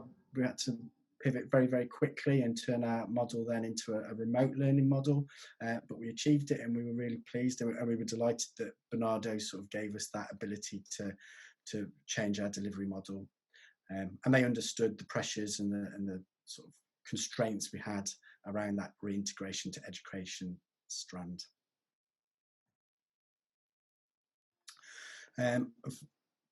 Part of the learning event today is obviously seeing the national picture. So I was really pleased that our sort of local picture also echoed those results. So from our young people that we worked with, 94% felt better about life after working with us. 90% felt safer. 88% were more likely to speak to someone after they'd received our support, and 87% felt more supported by their schools after our programme. So we've been asked to talk about what the legacy is of See Hear Respond and what the future has in store for us as an organisation. And over the course of See Hear Respond, we've developed and tested now a delivery model that we're going to keep as a permanent part of our service. The See Hear Respond has enabled us to do that and to work with schools, and many of them have valued it enough to commission it. So beyond the life of See Hear Respond, it's actually going to be a traded service that schools can buy in from us, and we've already got a large proportion of those that we worked with as part of See Hear Respond carry that on, and that we'll be working with now for the rest of this school year and hopefully beyond that. And I would also like to say that not only did the programme help the children, young people and families, but it also gave organisations like ours, small organisations that are based locally, a lifeline over the past 12 months. And it's enabled us and my staff to carry on working, carry on delivering, and really just survive some of the most challenging 12 months that I think any of us will perhaps live through. So we've been extremely proud to be part of the programme, extremely proud to see the results, obviously both locally and nationally, and really excited about what the legacy of the programme will be. So thank you very much for the opportunity to share our story and our journey. Thank you so much, Tim. So for us, I think, just to introduce myself, Sophia, the founder and CEO of Women's Inclusive Team, which has been running for 17 years. It's a Black-led organisation, open to local kids, just for the dynamics of the borough that we work with. It's in Tower Hamlets, so I guess a second BAME community, and often when you have a majority of any community, the minorities tend to feel challenges, and maybe services are more geared towards the majority. I've often involved myself in many discussions to ensure that the voice of the community that we work for and the members are heard, to whether it's the Independent Police Advisory, making sure that colleagues in the police force understand and know the needs of the community, the Scotland Yard Counter-Terrorism Group, which is making sure again that when they make decisions that they remember all the challenges and the issues, so that indeed we are their ears and eyes on the ground. Housing is a huge issue with many communities, and being a director or independent board director for almost 8 years now in the largest housing provider, social housing provider in the borough, has enabled me again to bring, you know, the agenda of, I guess, diversity, the Black community, women, and mental health, because I'm very actively involved in mental health. In addition to that, making sure that you know, the Volunteer Centre, a trustee for the Volunteer Centre, and most recently following the Black Lives Matters campaign, being a race commissioner. And that's been really important to make sure that we bring the race discussion to our stakeholders in our community. So just a little bit about the organisation. It was previously known as Somali Integration Team, very much capturing the key focus of our target group is the Somali community. Again, just to highlight that 70% are Somali, the other percent is local community, because we want to make sure that our services are accessible to all. We've run many different projects. We've always had a young people's theme, early years theme, and a women's theme, and that came with different activities and services. During COVID, it was very much responding to that. So food became a new delivery that we didn't deliver before. The community kitchen and the befriending service very much responding to that, and making sure that as an organisation that we responded to the needs of our community, which was really important. And that enabled us to have a massive growth during that time. And even with the services that we ran before, it wasn't just, I guess, your normal advice and guidance session. We had to take everything online. The challenges that our members faced was different. So being able to be flexible, agile and responsive to our community was really important. Thank you. So I guess as a grassroots organisation, just to flag up first and foremost that We were a small organization during this pandemic. We became a medium-sized organization, which meant that we grew almost 4 times our size. And that has been hugely beneficial for our members and given us a tool. But obviously it came with huge risk as well. And being ready and able to kind of, look at those risks, overcome those risks, and work on that, and we'll go a little bit on terms of what that looks like. But I guess for us, it's about knowing our community, and that's been a huge asset in this journey that we've had in the last year, and being a part of the community. So me, the service being for people like me, and my community was really important. And so, and then being trusted by them, and having that rapport and that legacy that comes with 17 years of serving and working together was really important. And having support from allies, so i.e. organizations and stakeholders and funders, was really important to that.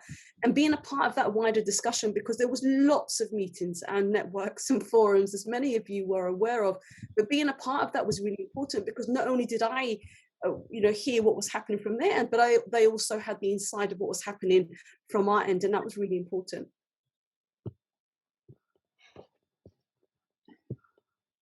I guess without the volunteers, and we've got a huge impact event today, and I'll put the details on the chat group, but just the headline of this, the value of volunteers, the ones that registered, by the way, were 200,000 equivalent to that, the value that they brought, the skills that they brought. One can't even put a price on that.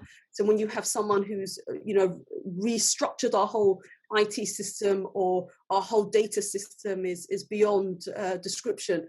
But the value that those volunteers brought really created an environment or a community where it's breaking barriers. It's us against the common enemy, which is COVID, but also brought communities that often don't work together, and that was really powerful to see, and actually enabled us in that massive growth that we experience as an organization.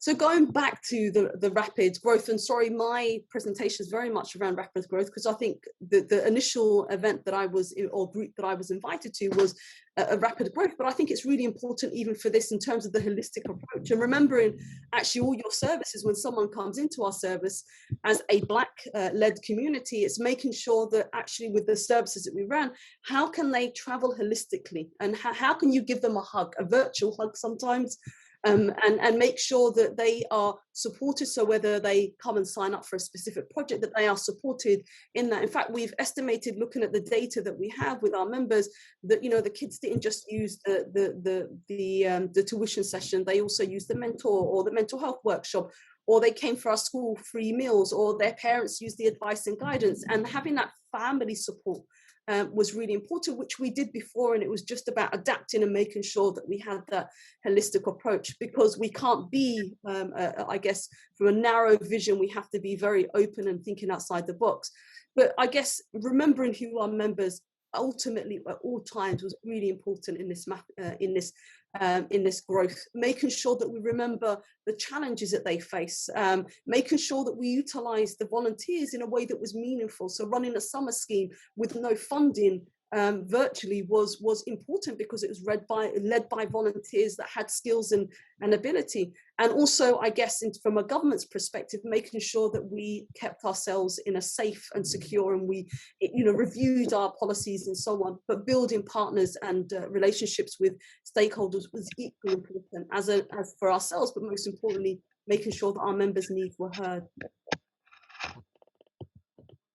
And so 3 key themes that you can see here, we've adapted and evolved, but very much kept these 3 themes. The well-being one was a combination of different projects, and we've said actually when it comes up to mental health or food inequality and advice and guidance and learning for parents, whatever that might be, it really is about the well-being of the family and bringing that into our well-being hub. Thank you, Tim.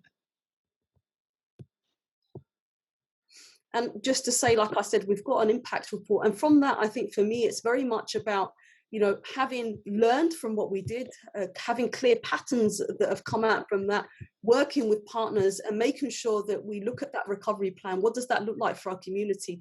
And I think this thinking outside the box, this holistic approach, this creative way of supporting our members is fundamental to supporting them overcome the challenges that they faced before COVID, during COVID, and most certainly after COVID. Thank you. Thank you so much. Are you happy to share your impact report? It will be up on our social media tonight, so look out for that. Fantastic. Thank you. Make sure I get a copy, won't you? Thank you so much. Right, we've got a little bit of time left, and we're going to now have a quick presentation from Samreen. Hi everyone, thank you. I'm going to share my presentation very quickly. Lots of fantastic work, and I'm actually gutted that we weren't able to see some of the work and work with you guys who are doing everything to help the community. So we're approachable parenting, and we don't really work with children per se, but we know that parenting has a massive impact on how children develop and learn. And we came into the pandemic already having developed all these services. So we had the Teens Parenting Program, we had the 4 to 11 program, we had Train the Trainer program, and we had relationship coaching programs as well. So these were already developed and were being delivered. So we are also on Unity FN, and we're based in Birmingham. And thanks to the magic of social media, we're able to reach over 15,000 people through Unity FM and beyond that. So we're doing weekly parenting programs as well. So what I'm going to talk about here is, you know, we have a team of, like the previous talk was talking, volunteers. We came into this pandemic with no funding at all, and where our parents were screaming for support. There were needs out there that were being met, and we went in with the approach of the 3 R's. So we had a relationship built already with our parents and our communities. So we came into the pandemic with over 100 WhatsApp groups already, with about, you know, I think it was about 1,000 people on the WhatsApp group. So we had that relationship built already, and the parents trusted us. So what we did then is to develop further is our CEO, Kathleen Roach-Nagy, actually did live Facebook sessions just to make sure and reassure the community that we were there for them. And I think that was much needed reassurance, especially whilst the governments were trying to figure out what's going to happen during this COVID pandemic situation. Everybody was in confusion at that time, and it was important to reassure families that there are organizations out there that are going to be there to support you. The second R was resources. So we had the human resources, we had the trainers already trained up, we had we would already had the experience of delivering the 5 pillars of parenting. We had sparklers who are peer parent mentors who were already trained, and they were working as volunteers with us. And we had the AP team as well. So resources is absolutely essential to any organization, as we heard previously. And again, we did all this with little or no funding at all until the See Here Respond budget came in, and God praise, you know, that was a vital work that needed to be done, and it was funded for. So the WhatsApp groups made what I wanted to talk about here, as because that was a need that was there for our parents. Especially if you imagine if you are pregnant during the pandemic, the maternity services are still trying to find out what's going on. If the health visitors were unreachable because they were trying to figure out what the services are going to look like during this pandemic. So the GPs were inundated. There was a lot of people there who were confused, and anxieties were rising, and you know, stress levels were very, very high. What's going to happen to me? What's going to happen to my baby? And you can almost foresee that this is going to have long-lasting effects on people and mothers. So with that, what we decided to do is we did created WhatsApp groups. Okay, so we have the postnatal and the antenatal, the emotional well-being, and 10 other groups that we created to support these people. We have experts on there, like the midwives, you know, and all voluntary services that were being provided by the midwives, by our physiotherapist, Anna Met. She originally came to us as a volunteer, and she's on there, and it's very, very much needed services. And I'm not going to speak much because what I have here is a video later on, but you can see the reach that we've had. We've had over 3,500 people that we've reached, given advice and guidance. 322 attended our parenting programs, which were much needed again because of what was going on, the uncertainties. Over 46 workshops that were delivered, and it was across the board. It was from health to social prescribing to relationship counselling. So it was a wide variety of workshops that we delivered. Okay, so I'm going to hand over to our beneficiaries, and if you can hear this, please let me know. I don't know that it was. I'm glad I knew. Not very clear. Okay.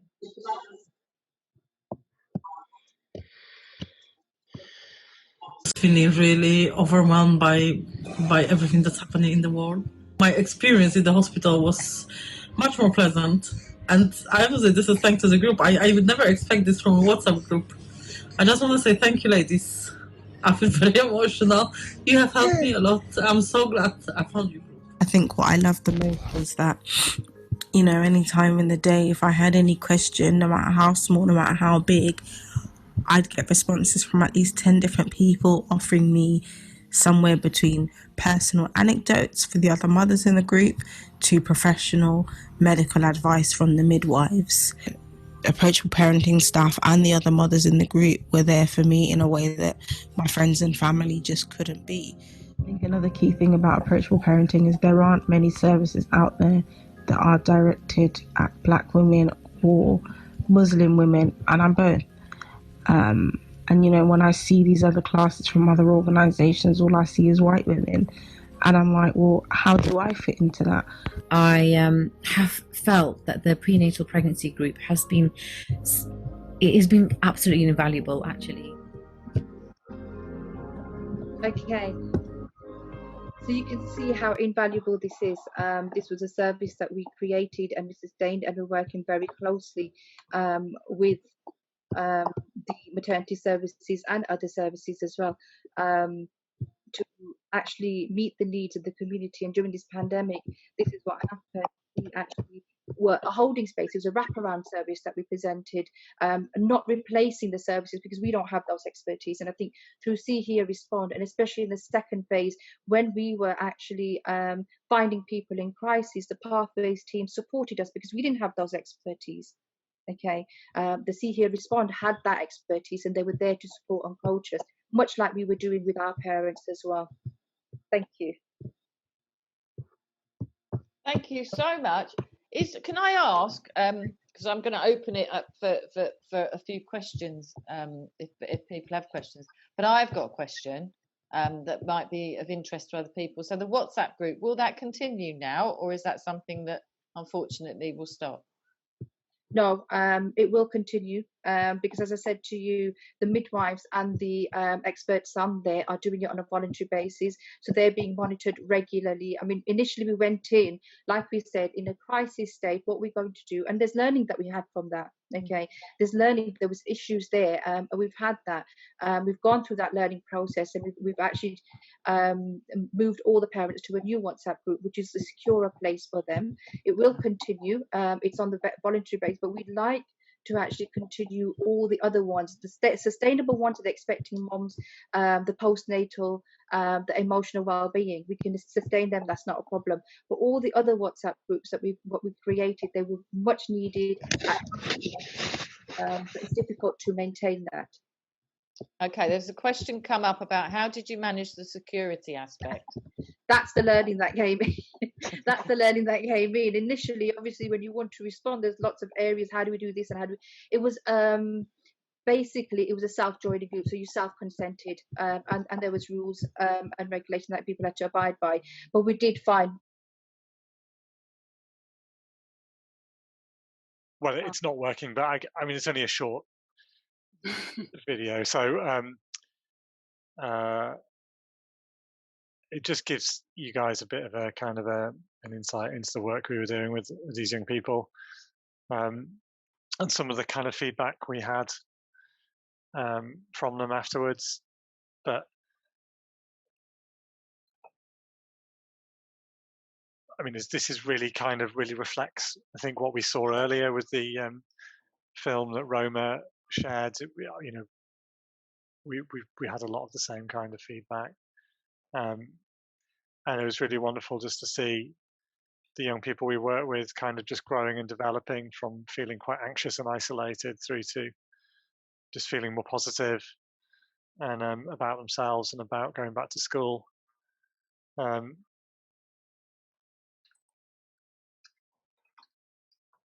So yeah, I'm just going to stop sharing that now. Actually, that's nearly finished.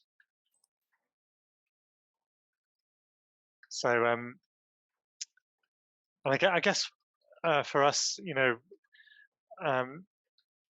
we kind of learnt about as a small charity what's possible really. I think when you do engage your team, when you kind of start to think about what can we do rather than what do we normally do.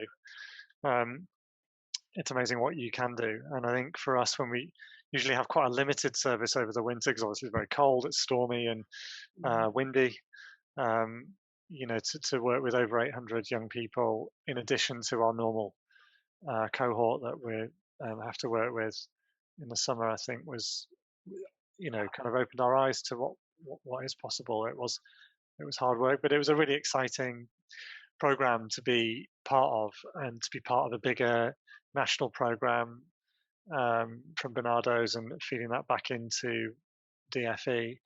I think I commented in the chat earlier when the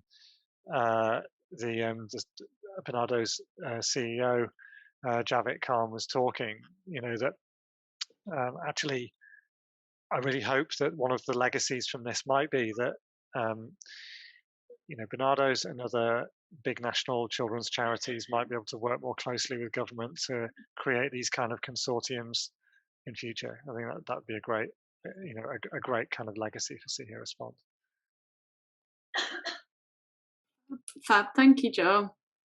That was a really good. I know Rachel sent through some photos the other day, and they were really so lovely. We forwarded them on to Roma. So yeah, thank you very much. And we've got Luke from Mindful Peak Performance. Hi everybody, I'm the founder of Mindful Peak Performance, and we do two things. We work with elite athletes, teaching them meditation to help them with their mental health and perform better. And we use the same meditation techniques, and we combine them with boxing training, and we provide that service for young carers. And at the start of the pandemic, we developed a really good evidence base for delivering this in person, and then we sort of experimented with going online and didn't really know how it would work. And we went from 2 young carers to now over 150 since we started working with See Hear Respond. And this model of having a tripod in the boxing ring and a mini workout being delivered for the young carers in their own homes, and then integrating that with a meditation practice at the start and at the end, it's been a real lifeline for some young carers. And also what we've learned is that the family, that the wider family and the cared for are really appreciating that the young carers have got this space that they're really enjoying, that isn't about talking. Because I think when Zoom, there was a lot of Zoom fatigue that started emerging, but because we're doing something very direct that's working on the energy of the young people, they're always, the observational research we're doing at the start and at the end always show the change in how people felt and more articulacy about how they could describe how they were. And we learned a lot about how this approach of mindfulness and boxing supports issues around anger, frustration. A lot of the energy that was coming up around the COVID situation seemed to really pacify and help the young people we're working with just feel healthier and more grounded and more connected to who they were at a time of real change. So I feel really, really proud that we've been able to, very small organisation, we've been able to kind of scale and connect with young carer services right across the UK and start to now see a model that is now becoming a long-term strategy for us. And that was one of our key learnings as well, the fact that the young carers are in restriction regardless of lockdown, and a lot of our young carers are just wanting this as a long-term intervention. We had 12 referrals just yesterday, so it's allowed us to test a model which was a COVID response, but is now becoming a kind of long-term strategy for us. And subsequently, we got some funding from the Mayor of London to continue this right up until November. So we've now, because we've been part of this really prestigious, important response, it's given us a platform to now, I think, develop a 3-year plan around this work. And it's also allowed us to attract funding to develop an app for young carers, a web app, which is going to have 10-minute home workouts and mini meditations developed with young carers so they can continue to practice outside of the groups that we run. One of the other key learnings was just looking at how the different age groups of young carers respond to the online boxing and mindfulness, the 6 to 11-year-olds and the 12 to 18-year-olds, and just learning how we adapt and respond. And shyness and the kind of way of drawing the older carers out and the patients around building community with both age groups has been really interesting. And we've also developed a kind of focus group of youth workers that are just feeding back observations and sitting in on the Zoom meetings. And so I feel like we've got a real authentic kind of way of making this really for the young carers and coming from them. And also working with Barnardo's, it's just like someone said, the trust. I think it was Dan. You know, we're such a small organisation, and to work with such a big partner was quite daunting at the start. But we just felt like we got treated like a real specialist, and just allowed to kind of a lot of flexibility and a lot of kind of things we're allowed to kind of, you know, just work in ways that were best for the young people. And yeah, it's been a smooth ride right the way through this whole this phase 1 and phase 2. Yeah, that's kind of it really. It's just been a privilege working with Barnardo's, and it's been amazing for us as an organisation to kind of come out with a model that's now scaling, and yeah, just really, really pleased. So that's me. Thanks. Thanks, Luke. I don't think we've got anyone on from WIT organisation, have we? No, so we'll move on just to general discussion. Does anyone have any? We're a fairly small group here, so I mean, if you want to just unmute yourself if you have any questions or want to further discuss anything that's been mentioned so far. It's not a question as such, but I'm Kelly. I'm from Kinship Charity.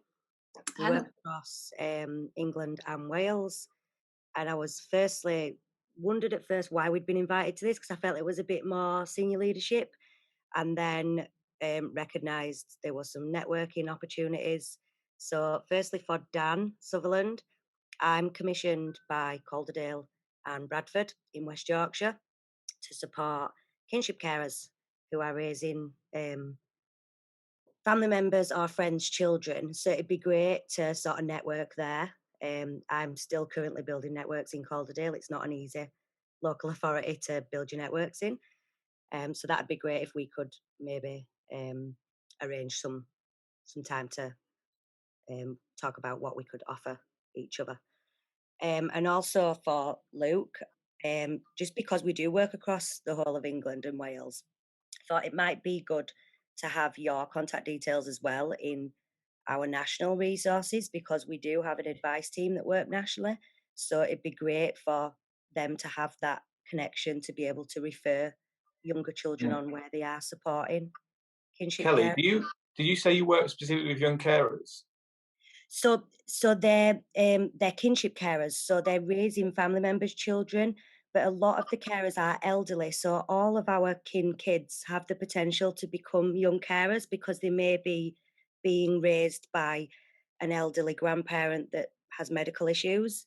Yeah. So it'd be great to have that as. Yeah, because we have a project that's just finished in Calderdale, and we're looking to kind of keep that going. So yeah, let's definitely pick up on a call at some point in the next couple of weeks if we can. Because yeah, where are you? We're based in London, but because we're working online and this online way of working, we're working right across the UK now, right up to Scotland.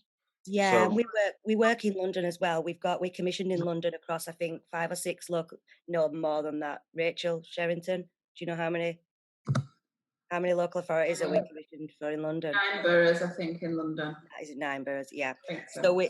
So we've got project workers based in London as well. So it'd be great for them to have your details and maybe be able to link in with you there, because each child has the potential to become a young carer. Yeah, that'd be brilliant. After this meeting, I was going to say I can share, if everyone's happy, if you're happy for me to share your email addresses, I can do that following this meeting. Yeah, that'd be great. Please. Yeah. Absolutely, please do. Great to work with. Thank you. That's good. Always like making connections. Does anyone else have any other discussion points or questions for any of the partners that's spoken today, or anyone else that's on the call? I had a couple, if that's all right. Yeah, of course. Great. Hi, I'm Jamie. I'm from the DFE. I work in the same unit as Claire, and I've kind of watched the project evolve over the 10 months, and it's been an extraordinary privilege to kind of watch that and be part of it. I guess there are a couple of things. So Dan, you talked a bit about the cascade model that you then use locally, and I wondered how how that kind of worked and how you saw the potential for that in the future. You know, you sort of talked about the mirroring of the kind of national Barnardos, then you as the local organisation, but then you were able to then kind of think about that locally and cascade it even further. So it's just kind of curious about how you did that and how easy it was and how much it's a model you might be able to continue with. So that was my first question. And then the other question was for Luke. You talked about making connections with people across the whole of England. And I wondered if that was young carers organisations that were involved directly in See Here Respond, or whether it was a kind of way in which, you know, because you were part of this programme, you started to get more connections across the country, you know, as part of that. So those were the two. Yeah. Okay, I'll take that one first. Thank you for your question, Jeremy. So just so you know about us, we're under 500k organisation. So we are maybe a medium-y sized organisation. I don't know quite how you'd class us.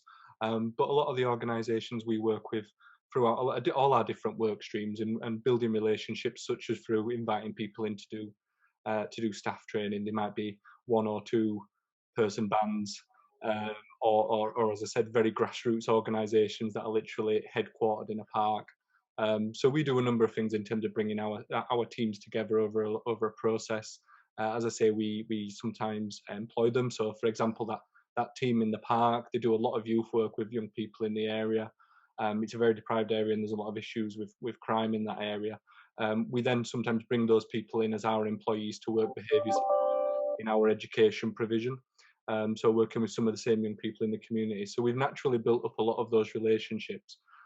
So when it was time to sort of pick up this project, we were aware of a lot of the capacity in other organisations where they'd had to scale down their work, or potentially they were maybe looking at furloughing some of their team, and we were able to work with them to tap into that capacity. So organisations even smaller than us that wouldn't, maybe they don't actually even bid right at all, it just might not be part of their model, or they might just be looking in different areas or at lower amounts. We were able to sort of coordinate across the piece, adopt some standards of practice, but there were great deals of specialism. So we had some outreach which was very community focused, very much the place-based youth work, very much people from that community knew their area. They pretty much live in those communities day by day out in those parks and those areas. And then on the other hand, we had some specialist work around skateboarding, which we took on a much further afield. So we kept a consistency of practice across the partners and the people we were working with, but we were able to allow that innovation to go even further.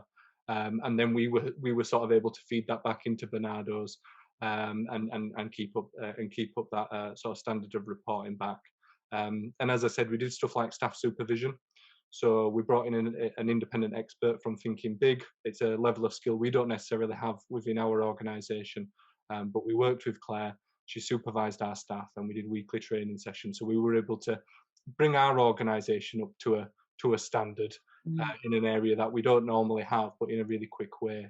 And I think the other key thing was that our organisation maintains a really high level of safeguarding standards. And because of our education work, we have specialists in the organisation. We've got 4 level 3 DSLs. So being able to work with some of these other smaller organisations, we're able to really keep a really close eye on all the safeguarding aspects and the other bits that smaller organisations may not initially have in place. We were able to really ramp up that and support them in that in quite a short amount of time. I'll stop now because I think I'm taking up too much time for the next question. Thanks, Dan. It's really helpful. Could you just remind me what the question was, just so I can... Yeah, I was just wondering, Luke, you said that part of the kind of learning or part of the benefit of this was that you were able to make connections with a whole load of other organisations. I think you said young carer organisations. Yeah. And I wondered if that was because they were also part of the programme, or if it went outside of the partners, the 80-odd partners that were in the programme. Yeah, actually, all of our referral partners were outside of the initial group of people. So we basically used this as an opportunity to do a marketing drive and connect up with all the young care associates we could do in the country within the remit.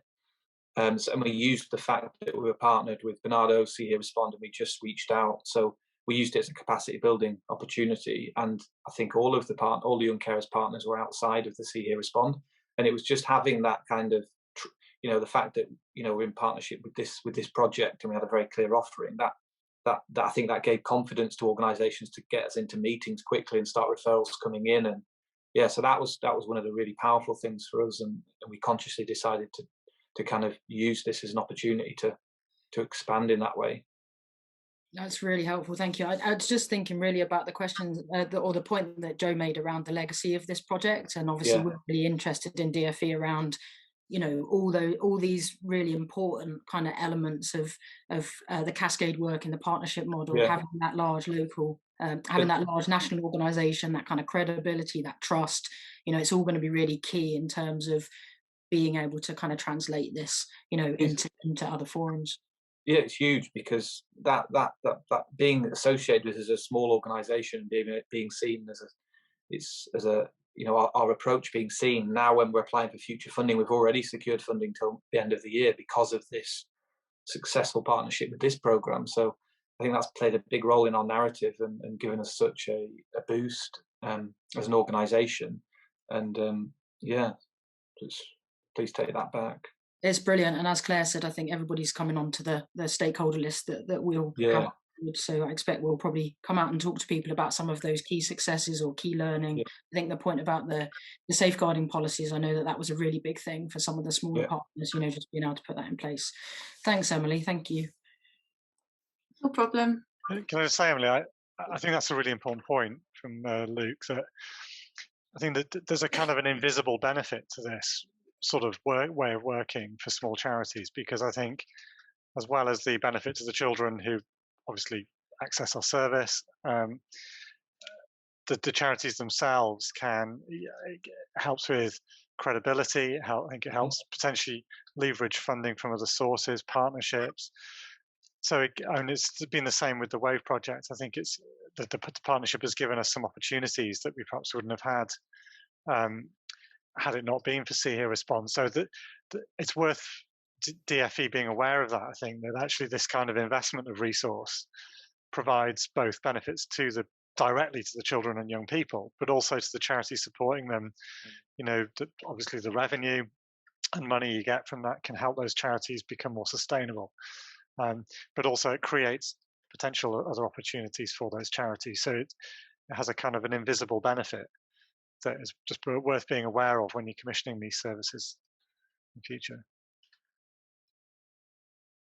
Yeah, I mean, it's definitely something that we're acutely aware of, and Amanda's done an incredible job, as I'm sure you can imagine, with the team at Barnardo's around, you know, kind of really sharing the information about those, you know, the additional benefits of, as you say rightly, the focus on children and young people being the primary objective, but all of those additional benefits around capacity building and kind of building a much tighter network around children's social care delivery, that kind of thing. So I think we are acutely aware, Joe, but as I said, I think we'll keep coming out, you know, after this project is finished, so that we can really champion that stuff and share it with our colleagues across government. Great to hear. Is there anything else anyone else wanted to add? We've got a few discussion points that Dan has got to go through, unless we've got any other questions. Yeah, Rachel. Sorry, hi, thanks everyone. I actually work in a team with Emily and her outside of her See Here Respond, and she's been mentioning See Here Respond for the last few months, and it's lovely to hear how it was operating on the ground, because I didn't really have a grasp of that in some of the local projects, so thank you. My question is around how organisations scaled up from a local level to a national level. Was that done primarily digitally, and had you done that before, or was that new as part of the See Here Respond response? I can tell you our journey on that. We started as just an East London-wide partnership project. With See Here Respond, that gave us a London-wide ambit, but we just this is something to do with the flexibility of this program. We then realised that, you know, what's stopping us? This is a digital offering, so we just went UK-wide. We've never done anything like this before and never anticipated expanding in this way, and it just happened organically.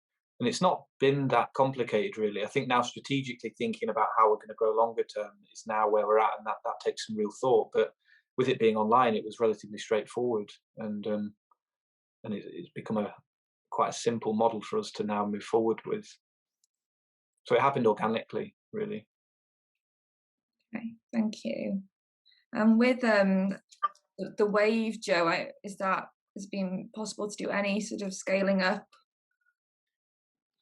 Well, we already have a kind of a national remit, actually, because we've got 17 projects around the UK.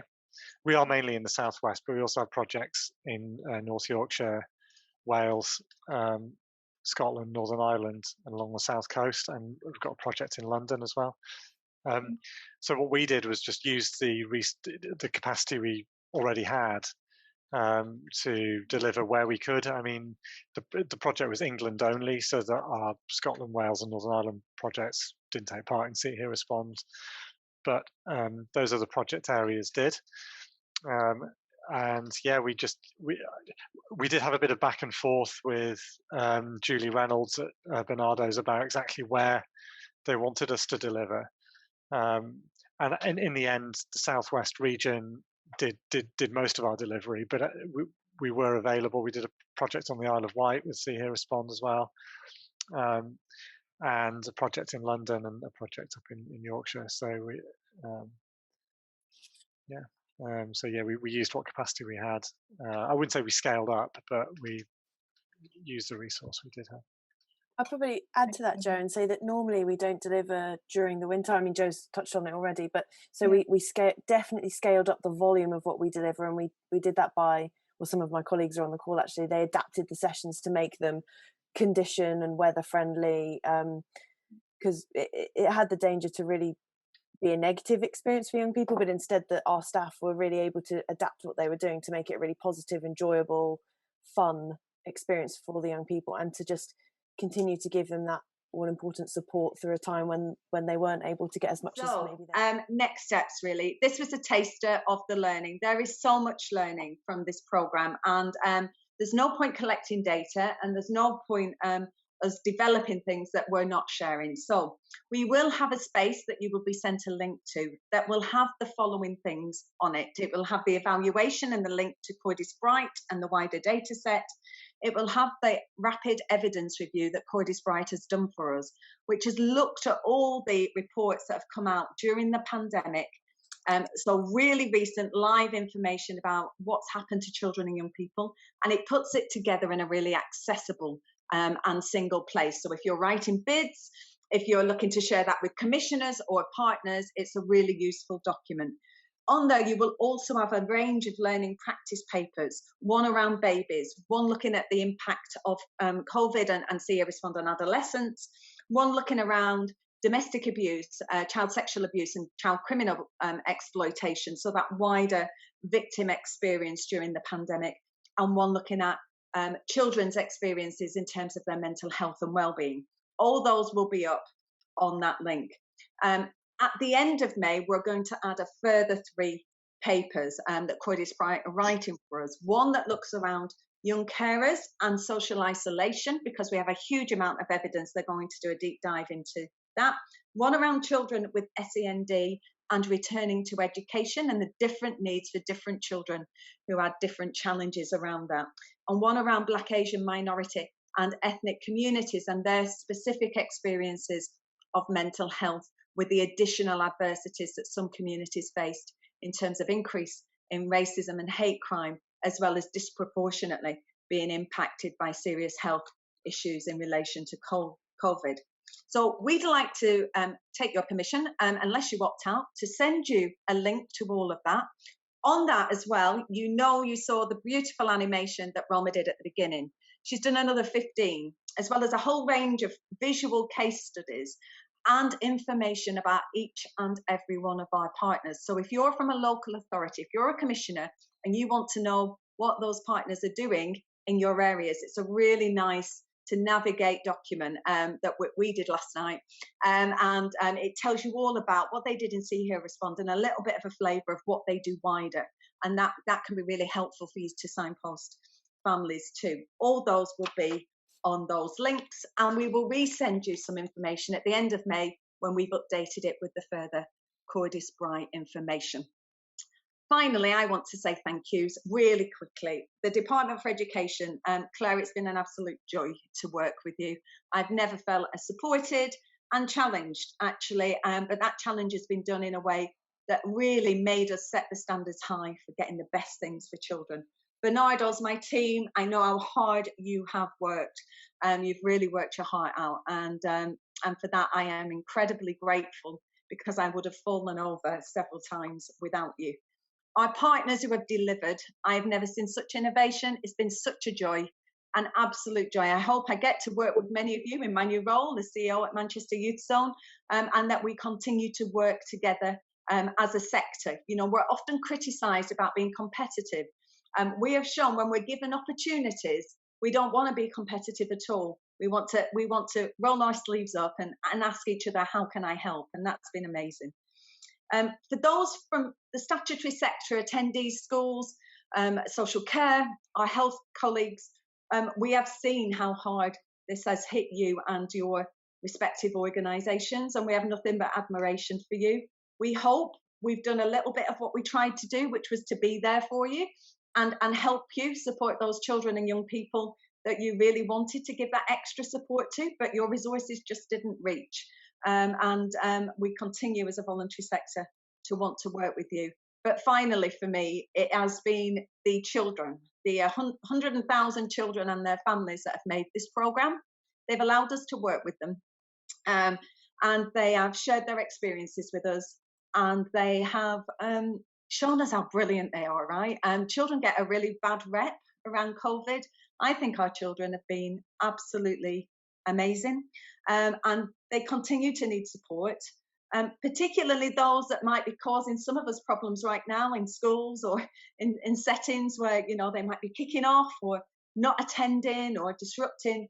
But we know those are the ones that have probably been most adversely impacted by this period, and are the ones that are going to continue to need our support. So the strength-based way of working in partnership with children and young people has been something I've always wanted to be able to put into practice. You have absolutely done that, and I'm sure collectively we will continue to work together with children and their families as we move forward. So I've just been overwhelmed with the collective achievements that have happened, and I just want to wish you all well in your work, safe work. I know you'll continue to be amazing in the work that you do, and thank you very much for giving us 2 hours of your day to just kind of share our findings with you. Thank you very much.